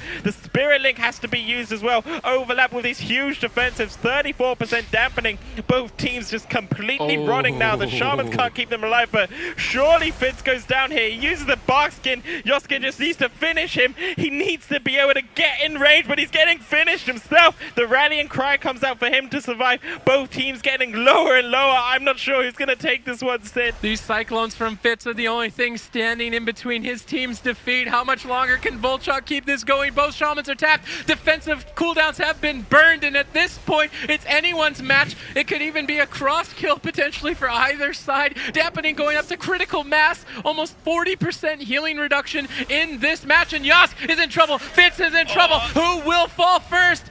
I'm not sure. Oxygen, he survived. Stormbolt though on Volchok. Nice double stun. Nux could be in trouble. Surely. Fitz needs to get some heals or peels going at this point, but with dampening so high, can he actually do it? Double stun. Solar beam up in 1 more second. Yosk is still the only viable kill target. Oxygen lockdown crowd control. Fresh supports him, breaking him out of it. It's a race to the finish at this point, ladies and gentlemen. BlizzCon on the line, $50,000 on the line, and they're battling their hearts out to stay alive, but Fitz is ultimately, I believe, going to fall. No, Nux gets swamped too. The full fear is going to finally let the dogs loose as they move to match point. Mad Dog take the game. They are 3-1 up. And if you're a fan of them, they need it. This is the last chance. Mad Dog 1 game away from BlizzCon. I'm not going to lie. I want to see this go all the way to a Game 7. Both of these teams so evenly matched with phenomenal performances here at the APAC Finals. We see Gronks with nice crowd control early on. Nux is gunning down for the healer, trying to put some pressure, but Fresh is punishing him, stunning him behind the pillar, popping all of his cooldowns and trying to counter pressure. Nux is forced to retreat back in line of sight of Volchok. He does not want to throw the game away by overextending. Despite that initial crowd control, they do not force any vital defensives. Blind now on Oxygen. Gets Blessing of Protection by Fresh, but now that's not available for the Vendetta potentially by Nux. This decision from Fresh is an opening for Gronks to punish. Gronks have been doing amazingly well. Just earlier as well, Volchok pre-Tremor Totem the Fear, meaning that Yosuke couldn't have that offensive opportunity onto Nux, so Gronks already starting this game on fire. The Hammer of Justice on the Nux with the Stormbolt and Volchok. They're just crushing the Rogue right now. The Urban Shield Totem comes out, going to reduce a lot of pressure, but it looks like Nux is also going to kite full Hex on the Fresh with the Dispel from Oxygen into a kidney shot fear. Nice crowd control from Gronks. It looks like they're going to try and stay Oxygen, but he does preheat it. Wouldn't it be enough though? He has to Astral Shift as well. He gets Sanctuaried out of that silence. A lot of defensive cooldowns used, Sid. Yes, and Fitz is still in a good position. They haven't traded out any defensives with this Vampiric Embrace. Fitz can heal his team and support during this next double stun lock, well timed by Fitz, allowing them to stabilize. Nice wind shear on Oxygen. If they've got a kidney shot off the back of this, it could be devastating. Doesn't seem to be the case, unfortunately. The kidney shot 1 second too late. I'm not sure if this is long enough to really net a kill. Fresh is getting a lot of extra off healing into this. Maybe it is enough to force the Spirit Link Totem. Oxygen's gambling it, dipping dangerously low, but will recover now. Nux on the back foot, forced to trade out evasion.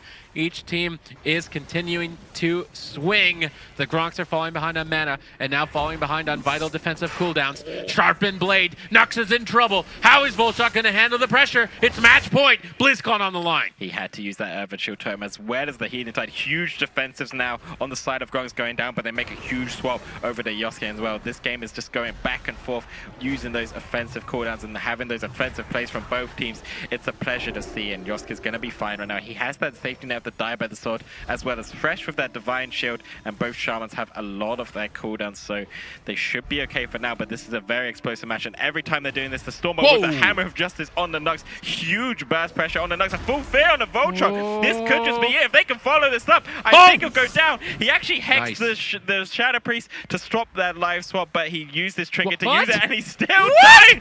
That was insane damage coming out from Mad Dog with that Warrior Retribution Paladin, forced in the link as well, going through the live swap. Okay, Gronks need a miracle. Everything is in favor of Mad Dog. BlizzCon is on the line. Nux Shadow steps for the miracle kill. Oxygen trinkets. He doesn't want to choke. He doesn't want to throw away the potential. They've burned through all of the defensive lineup of Gronks. They're just moments away from advancing to BlizzCon. Nice life grip. Nux ducks for cover around the corner. Volchok looking for some cheeky hexes. They need a miracle crowd control chain. They need a miracle play. They've only got one opening to take Yosk down moving forward, but the pressure is still mounting in favor of Mad Dog. Wind shear secured, and Nux is in trouble. Blind kidney shot. This is the miracle. This has to net a kill, or they're going to be losing. It does.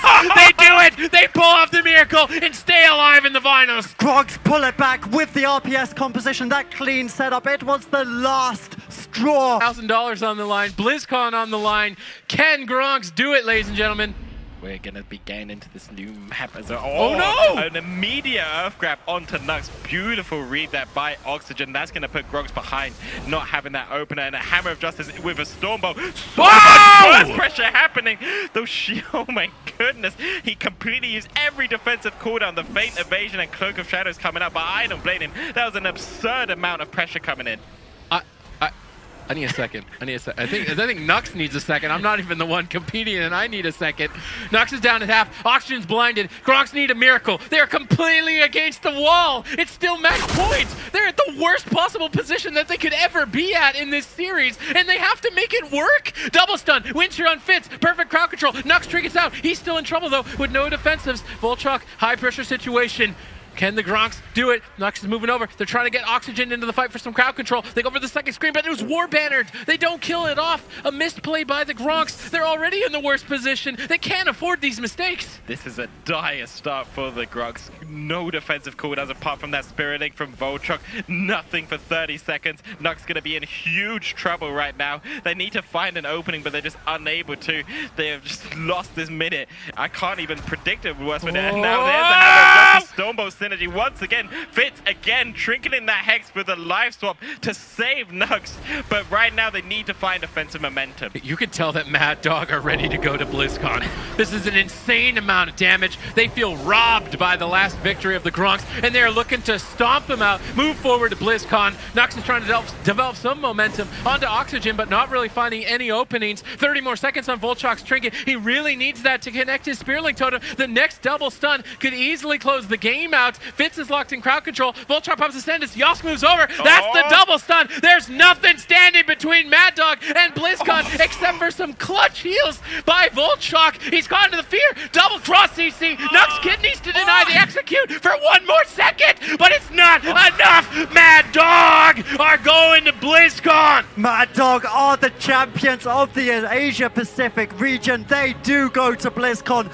4-2 victory over the Gronks. People jumping up onto the stage, cheering, the jubilation on the faces of Mad Dog. They were the number 3 seed coming into Australia and New Zealand, and now they are your champions, the APEC champions 2018, Mad Dog.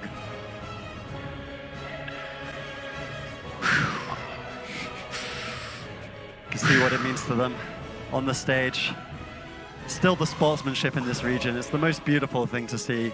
Yeah. All the Australians here, such nice blokes. And even after a series like that, the hugs, the genuine compassion between these teams. But Mad Dog are your champions.